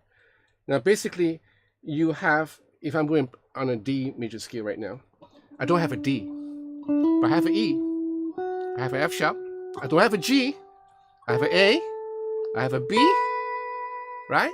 And then I have a C sharp. So this is a D major scale in comparison to an E major scale. So the only two notes that are different are the D and the G. So as long as I hit the D and the G, I'm actually going to a sort of a Dorian scale. So I could do, sounds almost bluesy, right? But I'm actually hitting a G note. So I'm doing an E now. So I'm hitting the G. Again, I'm doing this. Same thing, right? And then I could do, so I'm hitting the D.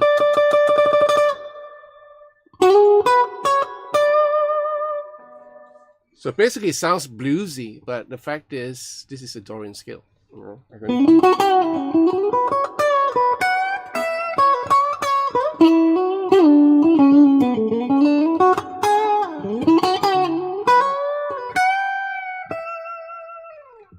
You get that? You follow it? So if I have a little bit more of a oomph here, the sound.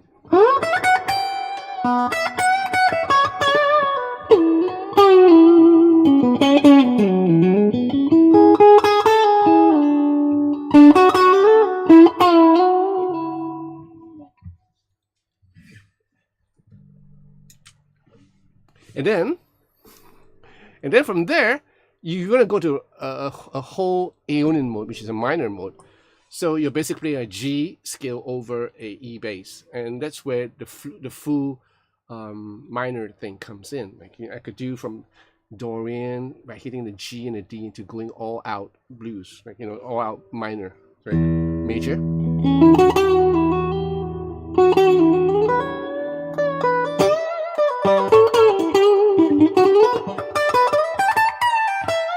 Now I'm going all out in G key, which is the Aeonian scale.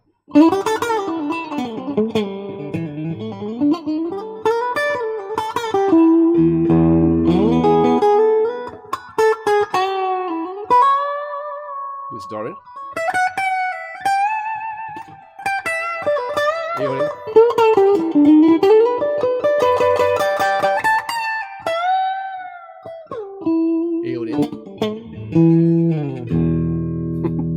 It gets a bit confusing, but if you know your major and then you work on it, so just do what I kind of show you before, which is the Dorian, by hitting the G and the D note when you're doing a E major scale,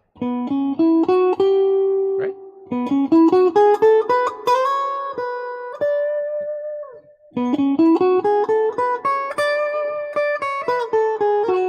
So it'll be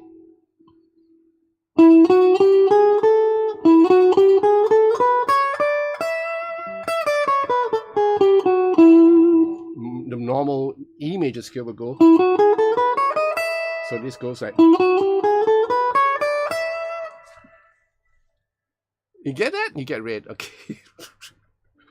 Since you asked, alcohol is a vasodilator, so as capillaries suspended, extra blood flows. This skin generally more obvious for people with thinner, paler skin. Ah, thank you for that, Mark. That's a scientific explanation.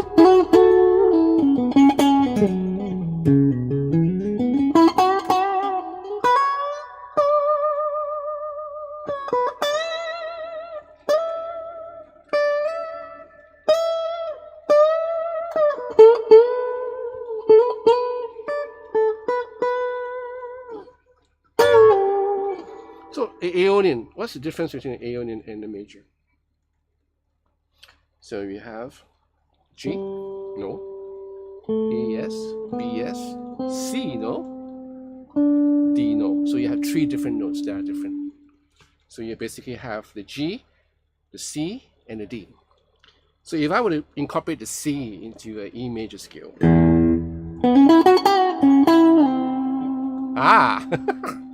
that's interesting. So this C note has a quality to it. So if you mix that C note with the rest of the Dorian, which is the D and the G, then you get an interesting mix. You get right.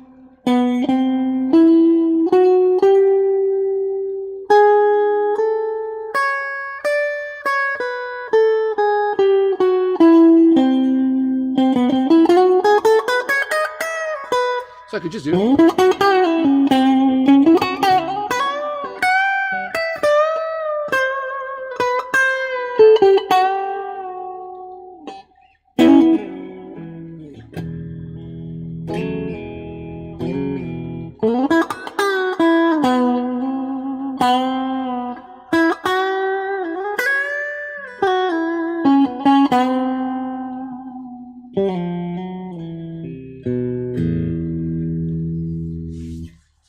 The fretboard is a playground where you have to experiment where you want your notes to land so that you can kind of understand, hey, there's some things I can do with this, certain things I cannot do with this.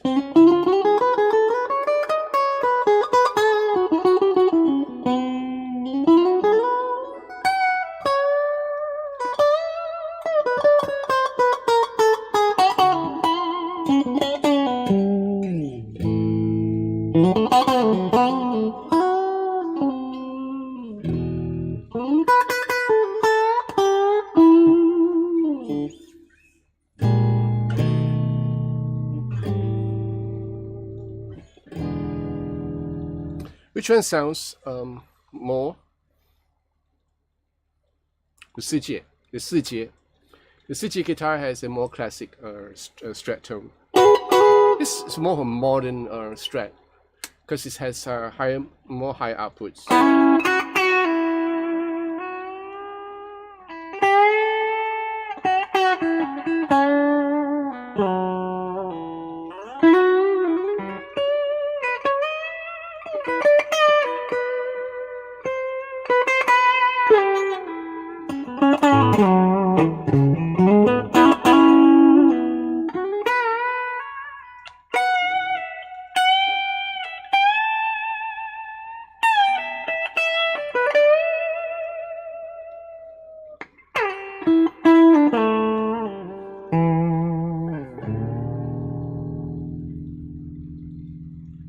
Of course you can hear the CG.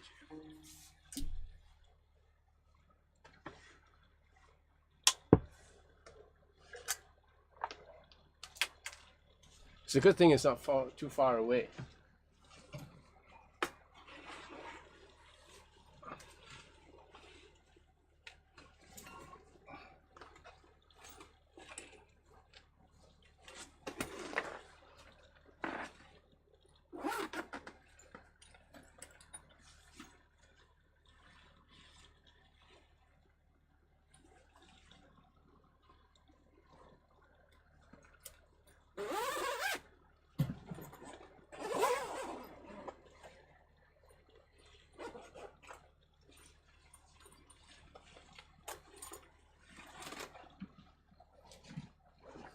Oh, Bruce. Sorry, Bruce.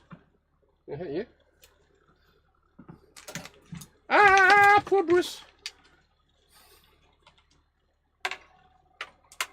Okay. Okay, let me bring out the seat a little bit.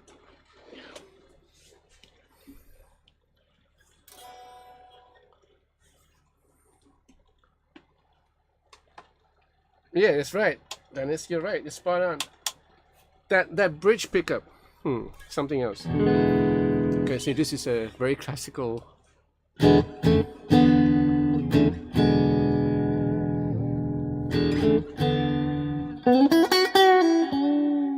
bridge pickup. I mean neck pickup.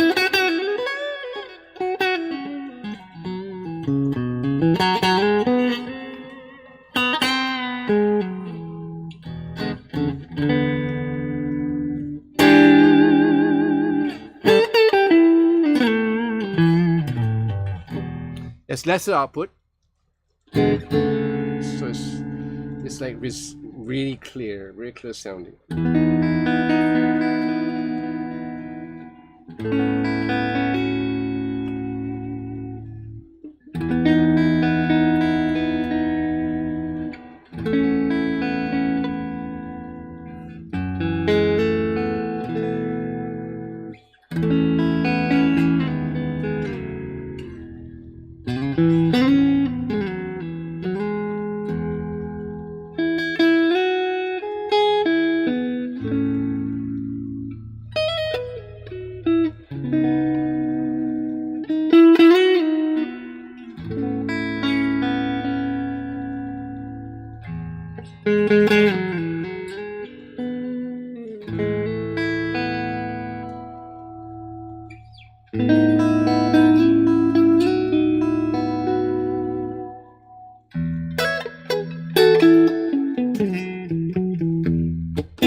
This single coil is not as powerful as the Saito. It's almost has a single coil sound to it. Not a truly like a full blown thick humbucker kind of sound. It's really nice, you know. I kind of digging it because it's the best of both worlds.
Yeah, Mark.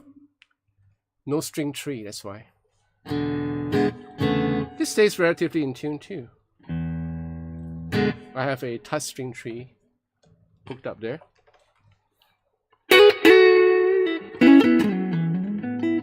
The neck is not as flat as the one in Saito. It's a bit chunky here, and as it goes up, it gets nicely tapered off. Yeah.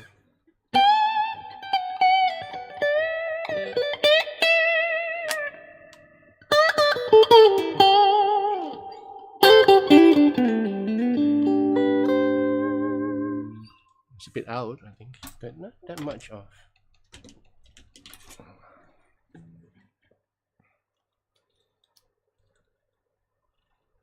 Let's see how far is this out.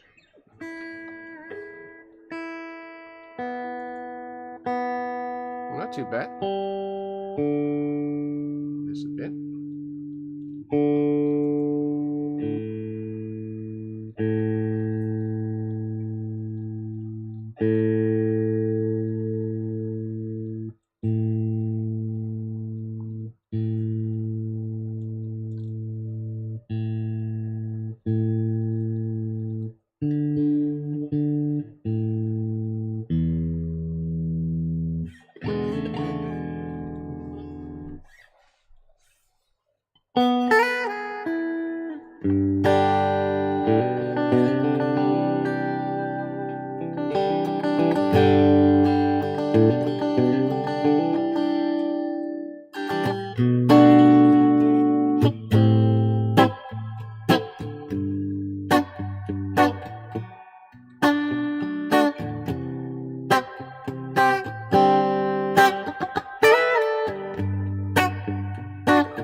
I will have to work on this nut a little bit more.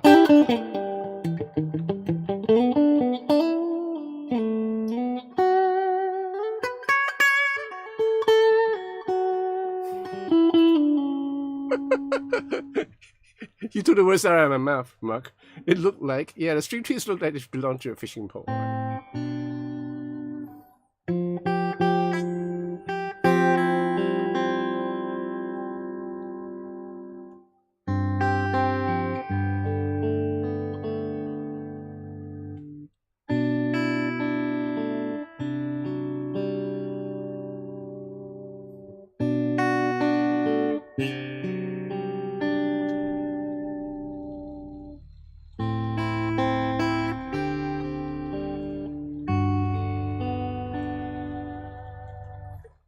Oh, really, Trinity? Yeah, I should try it with an amp, with a good amp. Then you know what a good guitar is actually. What I'm hearing here, okay, whatever you're hearing is picked up on this mic, which is not really clear. But what I'm hearing, this has a really nice projection from the amp. It's nice and clear. If I could turn off this and bring this like closer. Let me just turn off this one. So now you can hear, well, almost.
Yes, Bear.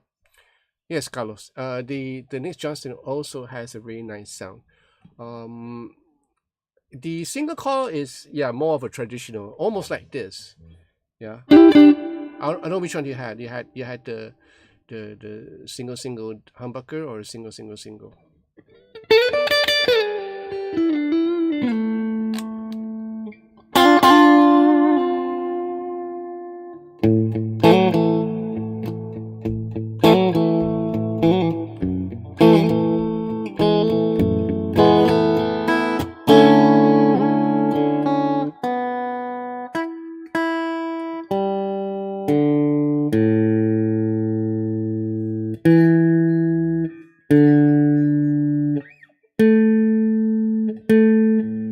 Tuners. Why is this tuner so weird?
Oh,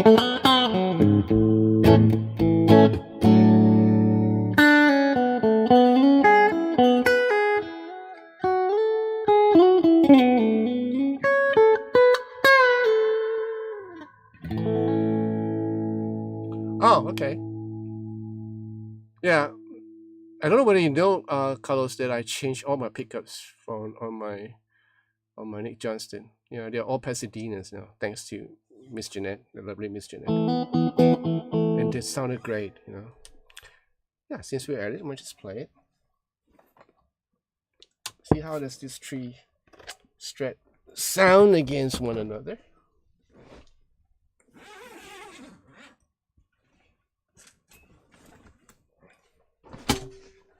Imagine me spending the first day of New Year playing guitars on the live stream. Oh man.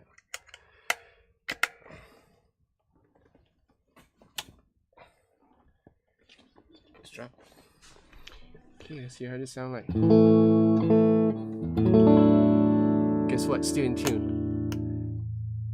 No string tree, dudes. No string tree. I love this pickup so much.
I can split chords. I think I can split. No, I can't split this. I can't. Yeah, I can. So.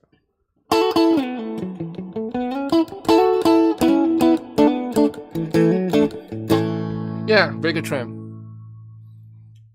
Pasadenas. So this is the second position. So splitting the humbucker.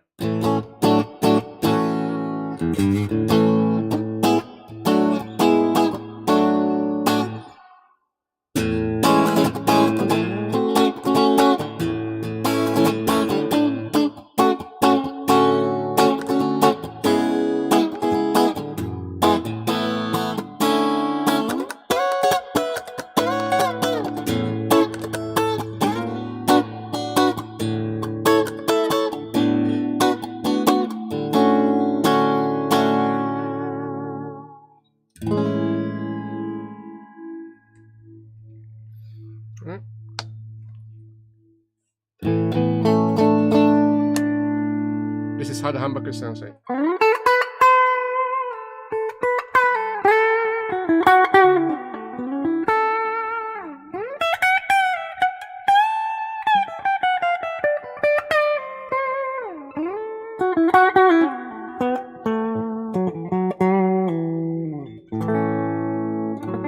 Again, not as powerful as the humbucker and the Saito, but it has a nice. Now this is more like a humbucker than the 4节.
Oh,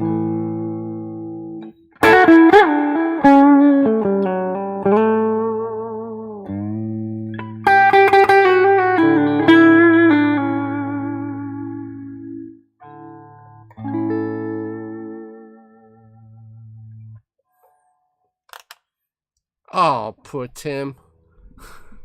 Okay, I gotta turn on the aircon. I'm like suffocating here. So yeah,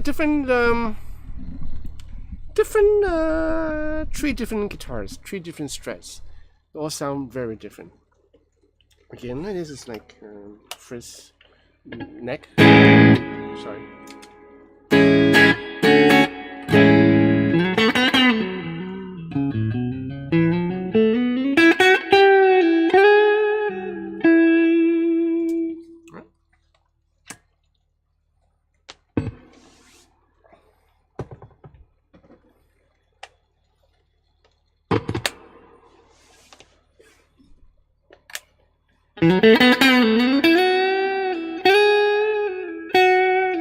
This is more clear. Like I find it's more transparent.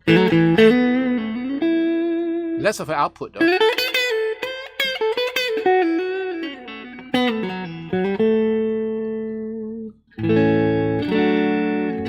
This is the neck pickup.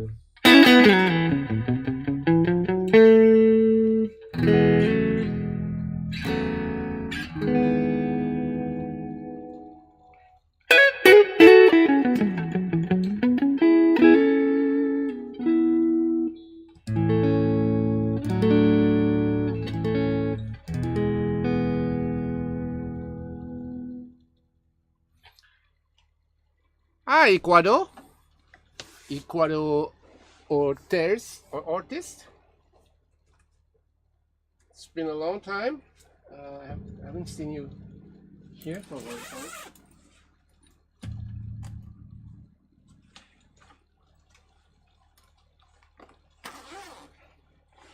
Let's try the side toe again. Let's try the side toe neck pickup.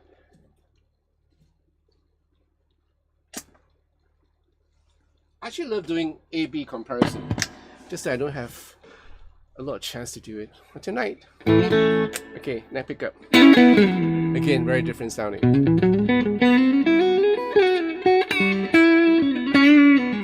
This has a little bit more body, a little bit more gain. This has its own tone, you know, it's very, how should we call it? Modern, it's modern, but not that much of a high frequency response.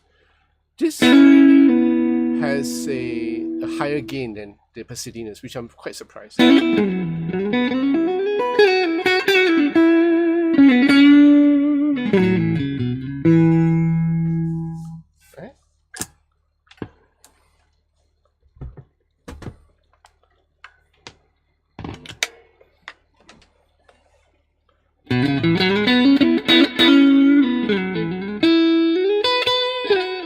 That's a different tone again. This has a different quality to it.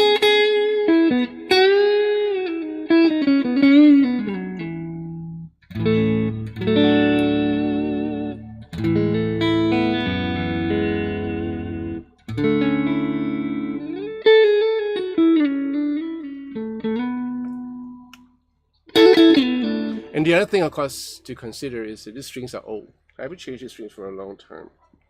And probably explains why there's not much of a high response. I like these pickups. This Pasadena pickups are really good. It's a sound of it, and it's very different. But if I really want a traditional Stratocaster kind of sound, that's the one to go to. My white Stratocaster, which I might just take it off, right? The white one. Find a place for this. Let's plug this out first. Will sound totally different. I'm gonna have a good photo after this. All the strats. Where is this? Right, since we're at it. So this is my Fender Japan traditional strat. Okay, neck position. Okay. tune. This again sounds very different from the rest.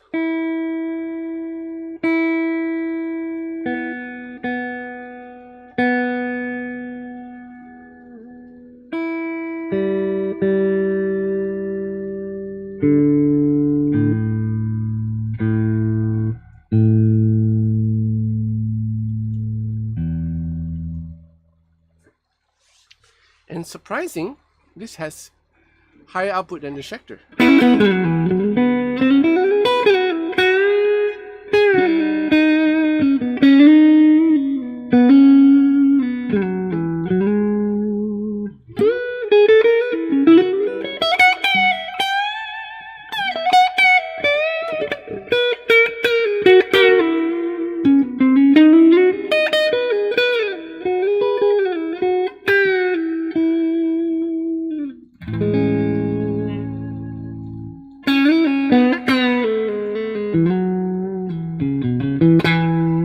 Yes, Dennis, I need a turntable as well as a CAT scan. I saw that.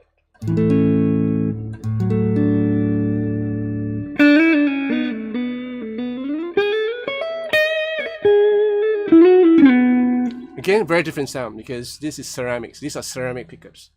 Totally different properties. Doesn't have the high frequency response that you will get from an Eco 5.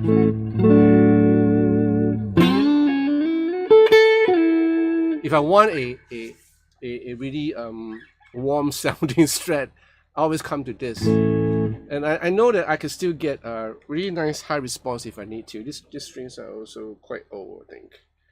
Yeah, I don't know. It's here. No, it's not that old. I can still get that spank.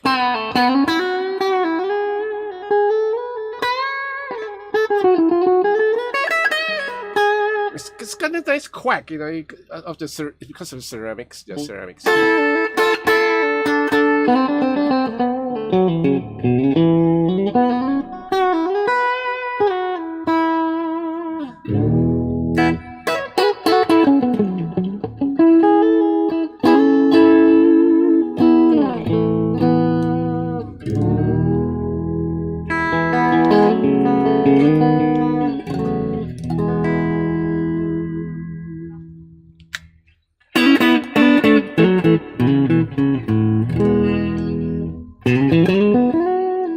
You hear darker properties coming up.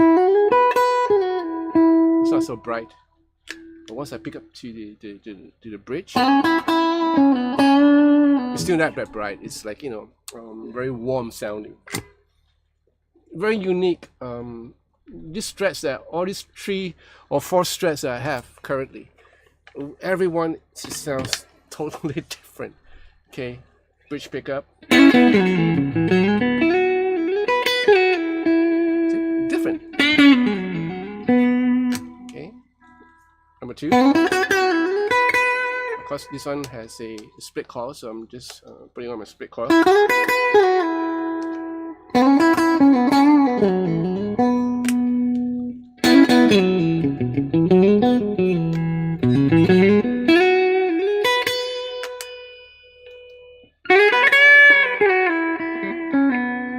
This is a bridge pickup, which is what Dennis was saying. It has a unique sound to it. But the bridge, the single coil, very different. Right? Quick change to the 4节 neck pickup. Straight away, the neck pickup, right? Just get the spank straight away. Okay,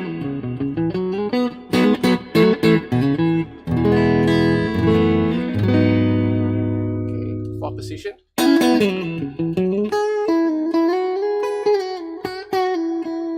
This reminds me of an old Strat sound. Okay, 2nd position.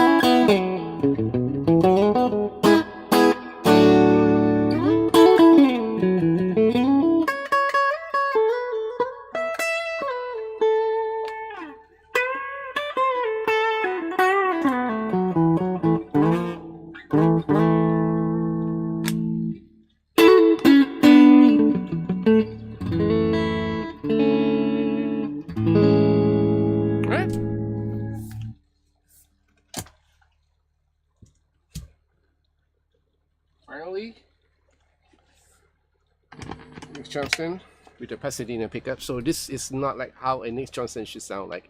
This after all it's already been modded. See, very different, almost like the Fender Japan with ceramic, almost like a ceramic pickup. But I'm not sure they have ceramic.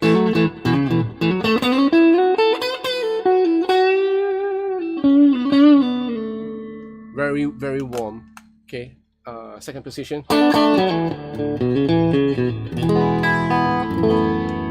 Split call.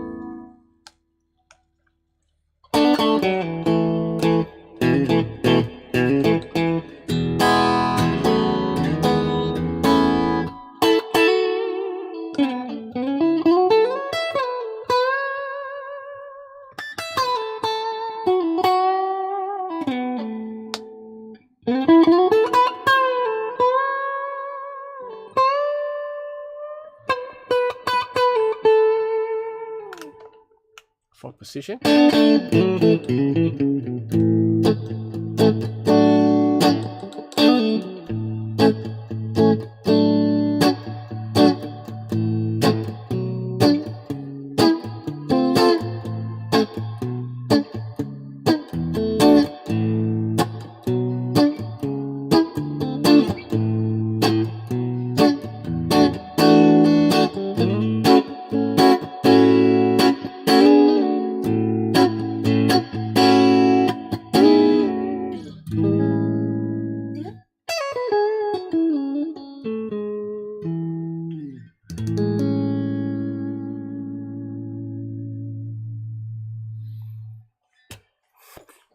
I know, it gets a bit confusing. I'm gonna have a photo shoot of all these 4 strats later on. I'm gonna keep them. Yeah. What do you guys think?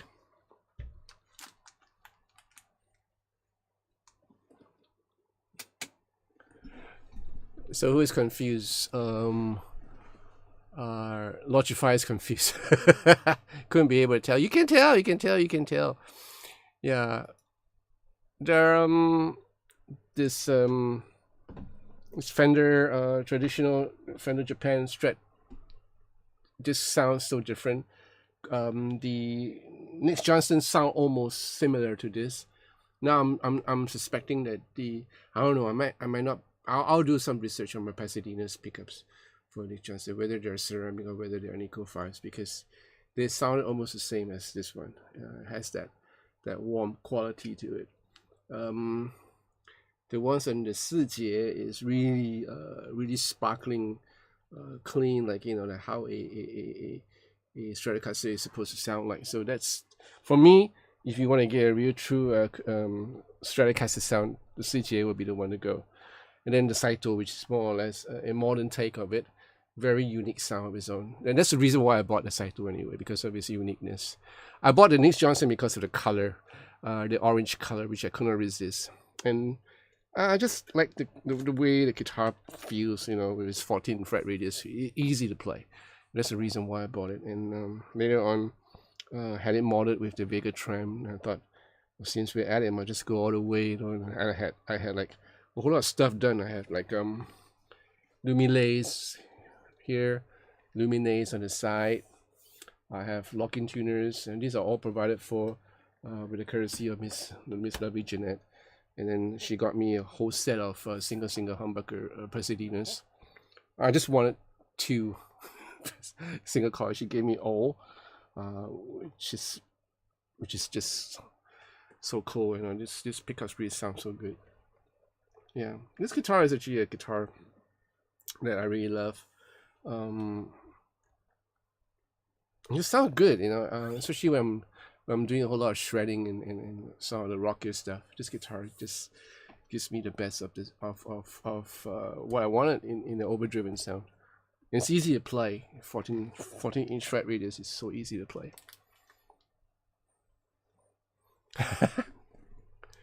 You like the white one and the orange one? Cool. Because of the color or because of the way it sounds? Saito. Okay, so Tim, you're sick. So your ears are probably blocked. So anyway, Saito for you. 四节 2, number 2.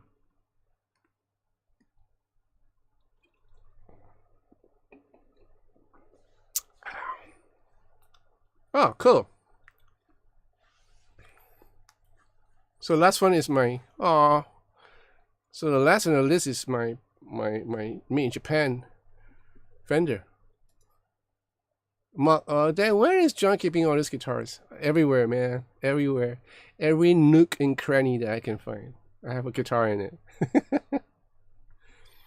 Don Dickfish. Hi. Happy New Year. Happy New Year.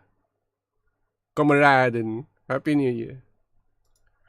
CJ is maybe vintagey, if that makes sense, which also it is my Logify.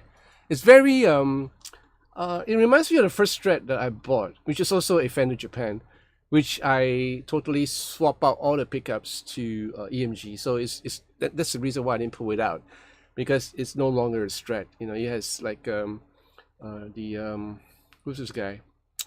Oh man, who's this guy?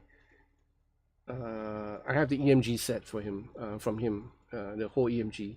So it doesn't sound like a Strat anymore. You know, it's like a soup up Strat. Well, when it first came in, when I first bought it, back in the late 90s, it sounded so good. The first impression I had of a Strat was the way it sounded. I go like, oh, so this is how a Strat is supposed to sound like, and I loved it. I totally love it.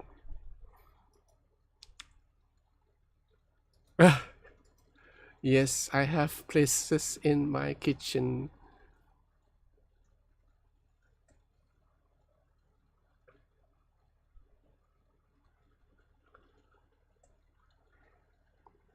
When I go back to my studio, I have got to reroute cables for all my new stuff, and you know how much fun. Yep, everything will have to be. I know. I hate that. So basically, my outboard gear. I'm gonna switch cameras for you guys to see what's going on here. Where's this video capture device? What's this? All right. So what are you gonna see? You're gonna see yeah. So this is where my outboard gear is at. All right. All this. I have 2 mixers below, so let me take off my Strat.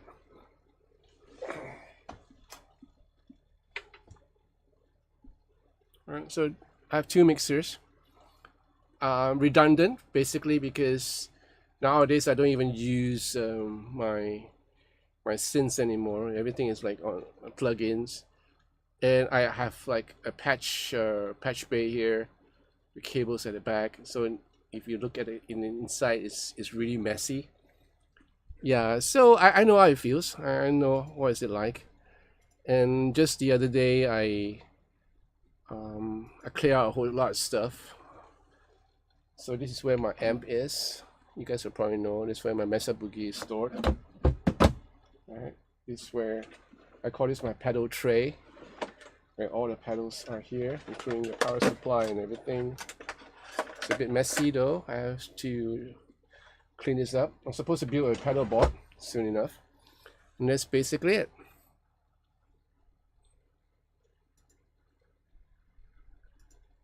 Let me get back to the main camera. All right. So I know what a pain in the ass it could be. That is, I hate cable, and that's why I don't touch cables as much as I possibly can.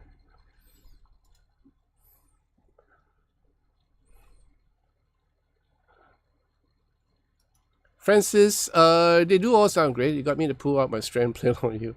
Cool. They all sound great, almost like what sauce is your favorite? Yeah.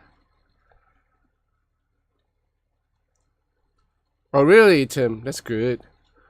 That's a nicer mess than mine, John. If I show you the wires, yeah, that will be a horror trip for you. You probably will have nightmares when you go to bed. there's a whole lot of wires. Some of them are redundant, and I just left it there because I didn't want to pull it out. And I don't know. I a couple of years back, probably about 10 years back, I was having a you know a thought about redoing this room, like make sure getting rid of this desk and trying to make it a little bit more efficient, space efficient, so I can keep more guitars mostly at the back. I was thinking of building a sort of a cabinet at the back so I can store all these guitars and also places for me to store the cases. And then I look at the vibe in my room. You guys probably some of you guys haven't seen what is happening in my room. I'll show it to you. I know some of you guys are interested. Some of you guys have seen it before. Okay, so this is the computer screen, or this is the computer screen that I'm looking at. This is where all the live stream is happening. Right on top, I have all my collections of DVDs and CDs and whatever. Right? You have the mandolin hung there. This mandolin is not working at all, but I have a couple more instruments right in this corner, which you can't really see. Right, so this is my room. I have a fan here in case my air conditioner unit does not work. This is where I'll keep all my other stuff. This is my dry box where I keep my microphones as well as my cameras. And behind me are the guitars that you can probably see. And this is where my amp is. Right. So all these things are all been stored in places where I can find, in places and corners that I can find, and it's a pain sometimes to find stuff, basically, because I don't know where I put them. But after a while, I have my system going, so I kind of know, okay, the cables go there, the microphones goes here, and wherever stuff is happening. So, and yes, it's treated in many ways. Like for example, this DVD and CD here is a really good way to kind of like treat the room in many ways. And the guitars behind, they just act as a bass trap, basically, so I don't hear too much booming coming back and forth. So these guitars on the side, that's the reason why they're there, basically. These are all soundproofing for me. And at the same time, if some of the vibration that comes out from the speakers do affect the guitar, good, and then I have the aging process going on for the guitar. So yeah, it's pretty much it. Mm-hmm. Yes, you saw the V-twin, Orion. Sharp eyes.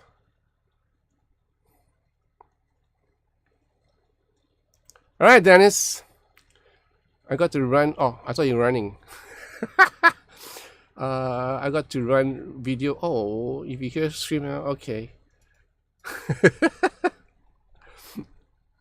You have fun, doing cables. One thing I discovered is that it's always fun to have another partner, someone working with you. When I was doing the cabling for this, I got a nice guy, a nice chap who helped me, and he's really good at soldering. So I'm suck at soldering. So he was really helpful. He spent about a day or a day and a half with me cabling out my stuff, because I used to have an ADAT system here.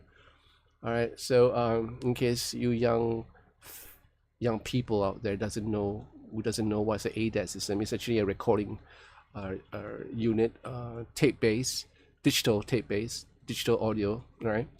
I have it like 8 tracks here, so I had a ADAT system here, and I used to do tracking here and bounce it onto my ADAT and bring it to the studio where I can transfer it to the 24 or the 36 digital dash.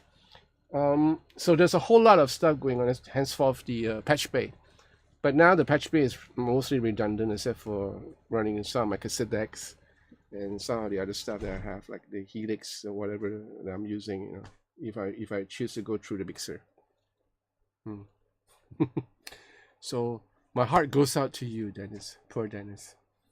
Yeah.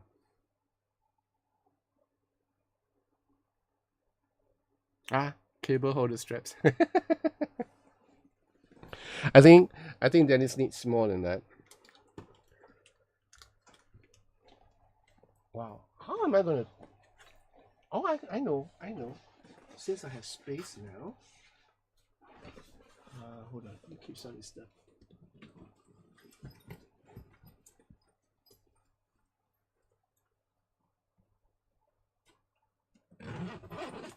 Hey guys, give me a minute. I need to go to the toilet, to the bathroom.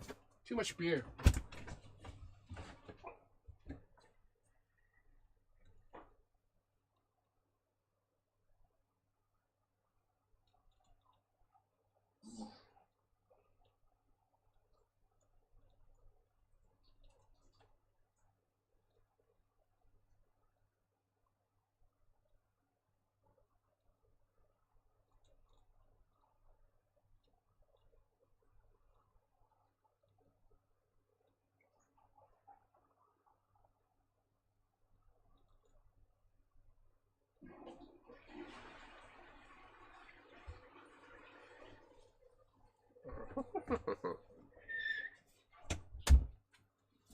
This actually looks quite interesting.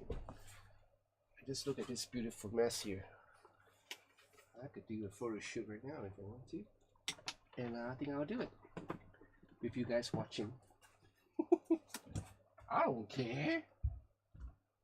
Do you mind? You guys probably don't mind anyway, so. Let me just put everything in perspective. Okay.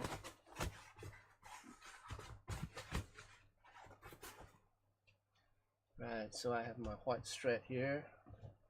I have my 4J here. Together. And then my two modern guitars over here. Is there space? Okay.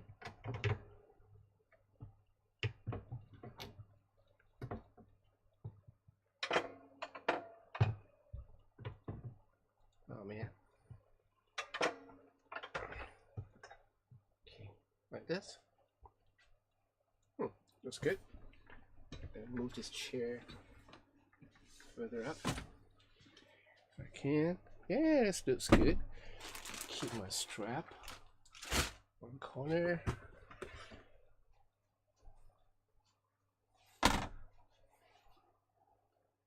It's fine.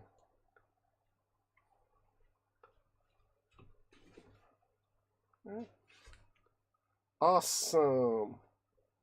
Oh, this looks so good. Let's give it a portrait mode.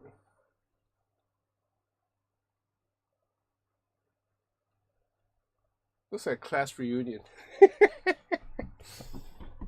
Nice.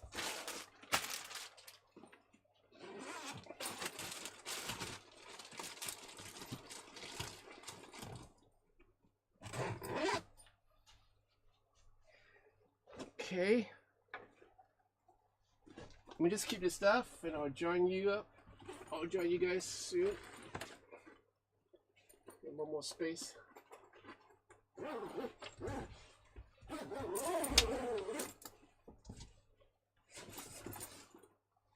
The one thing about the Saito and the 4J guitars that impressed me are their cases. They have beautiful cases. The first thing I noticed about the Saito guitars are the cases. They are soft cases, they're kit bags. Really well made.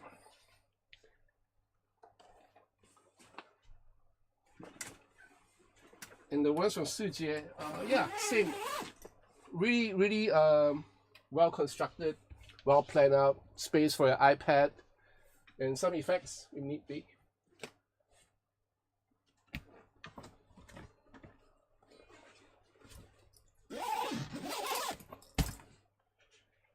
Whew. Okay, that was fun.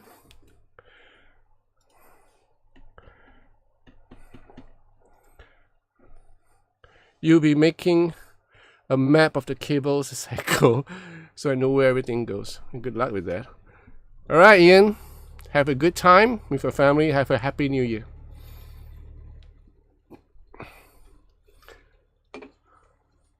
My love to the wife and kids, Ian.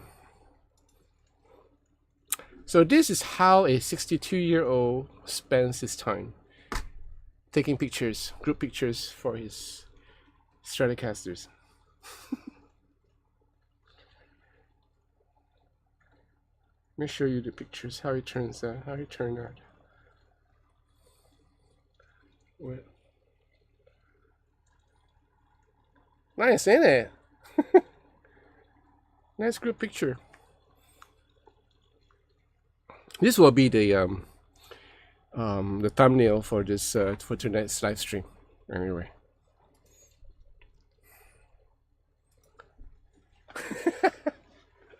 All right, Mark. You take care. Have a great New Year. I'm leaving too. I have to go too. So before I go, I thought that I'll pray for you guys a little bit before I leave. There are 16 of you guys here, so I think it's okay. We have a small group just praying. So what I just want to encourage you guys that things are opening up soon, right? So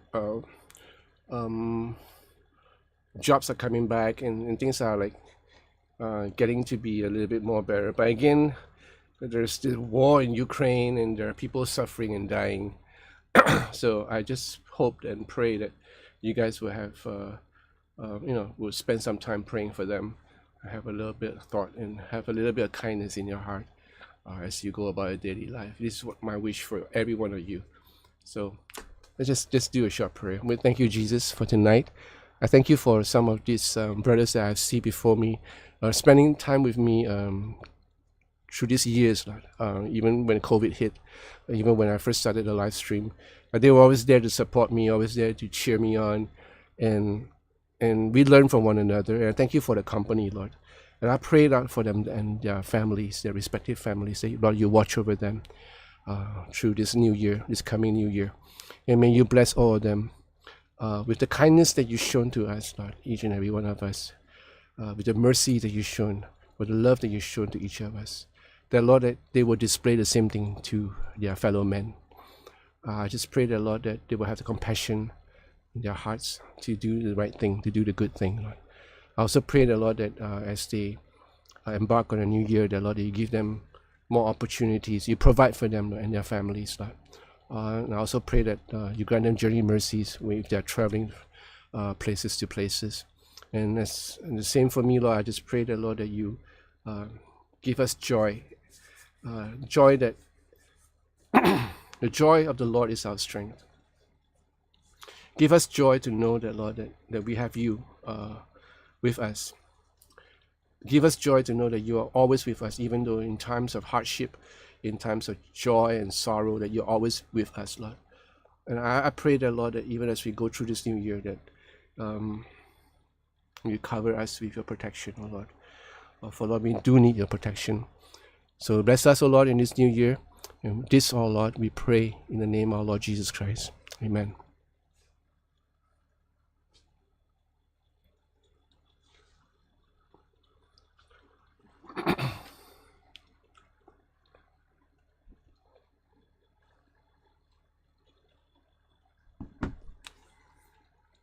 Oh, the redness is gone. Sure, Calvin.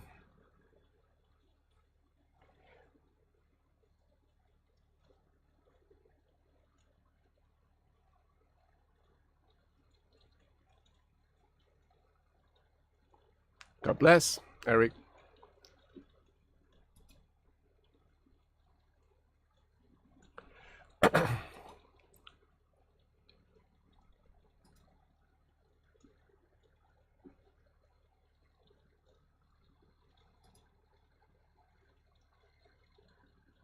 And may he be with you, Dennis.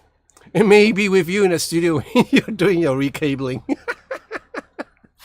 Yeah, my heart goes out to you. I wish I could be there, with you, helping you out in the studio. I would love to visit the studio, actually. Yes, Carlos. Blessed New Year to you. My love to your family. And Francis, thank you for dropping by. It's great to see you, Francis. Yeah. All right. So, in case I miss any one of you, you guys have a great new year ahead. I know it's gonna be really good. I am praying that it will be an exciting new year for me as I plan for the next concert, which is going to happen on the 4th of February. I'm going to start rehearsing on the 30th of this month. We're in the 1st of January right now, in case you do not know. So we're going to have 4 days of rehearsal. And then we're going to spend a day at the venue, sound checking, and then the show will be on Saturday. It'll be great to perform again with the band, the same guys. And this time it's a bigger band. I have my godson Marcus with me this time, playing second guitar, and 3 beautiful ladies, backup singers. And it's again it's going to be with Eric, my brother. So yeah, it's going to be fun. So I'm looking forward to that gig. At the same time, I'm also looking forward to other gigs that has been planned, hopefully in the States, during maybe springtime, or maybe in the summertime. I don't know. So we just have to wait and see. All right, I'll let you guys know if I'm heading up. I'll give you guys a heads up. If it's not with me, he's in the studio. Yeah. Hey, he's omnipresent. He can be everywhere. I like you, Dennis. We should hang out, over a beer. Yeah. Cool. You, Bear, so many of you guys, it'd be great if I can see you guys. Even Ian, who's all the way in London. Who's this guy? Malogify, Orange Quest, and Francis. Yeah, I pray for the day to come when I can just hang out with you guys and just chill and have a real face-to-face encounter instead of through the internet like this. You guys take care. I love you guys. So I'll see you soon.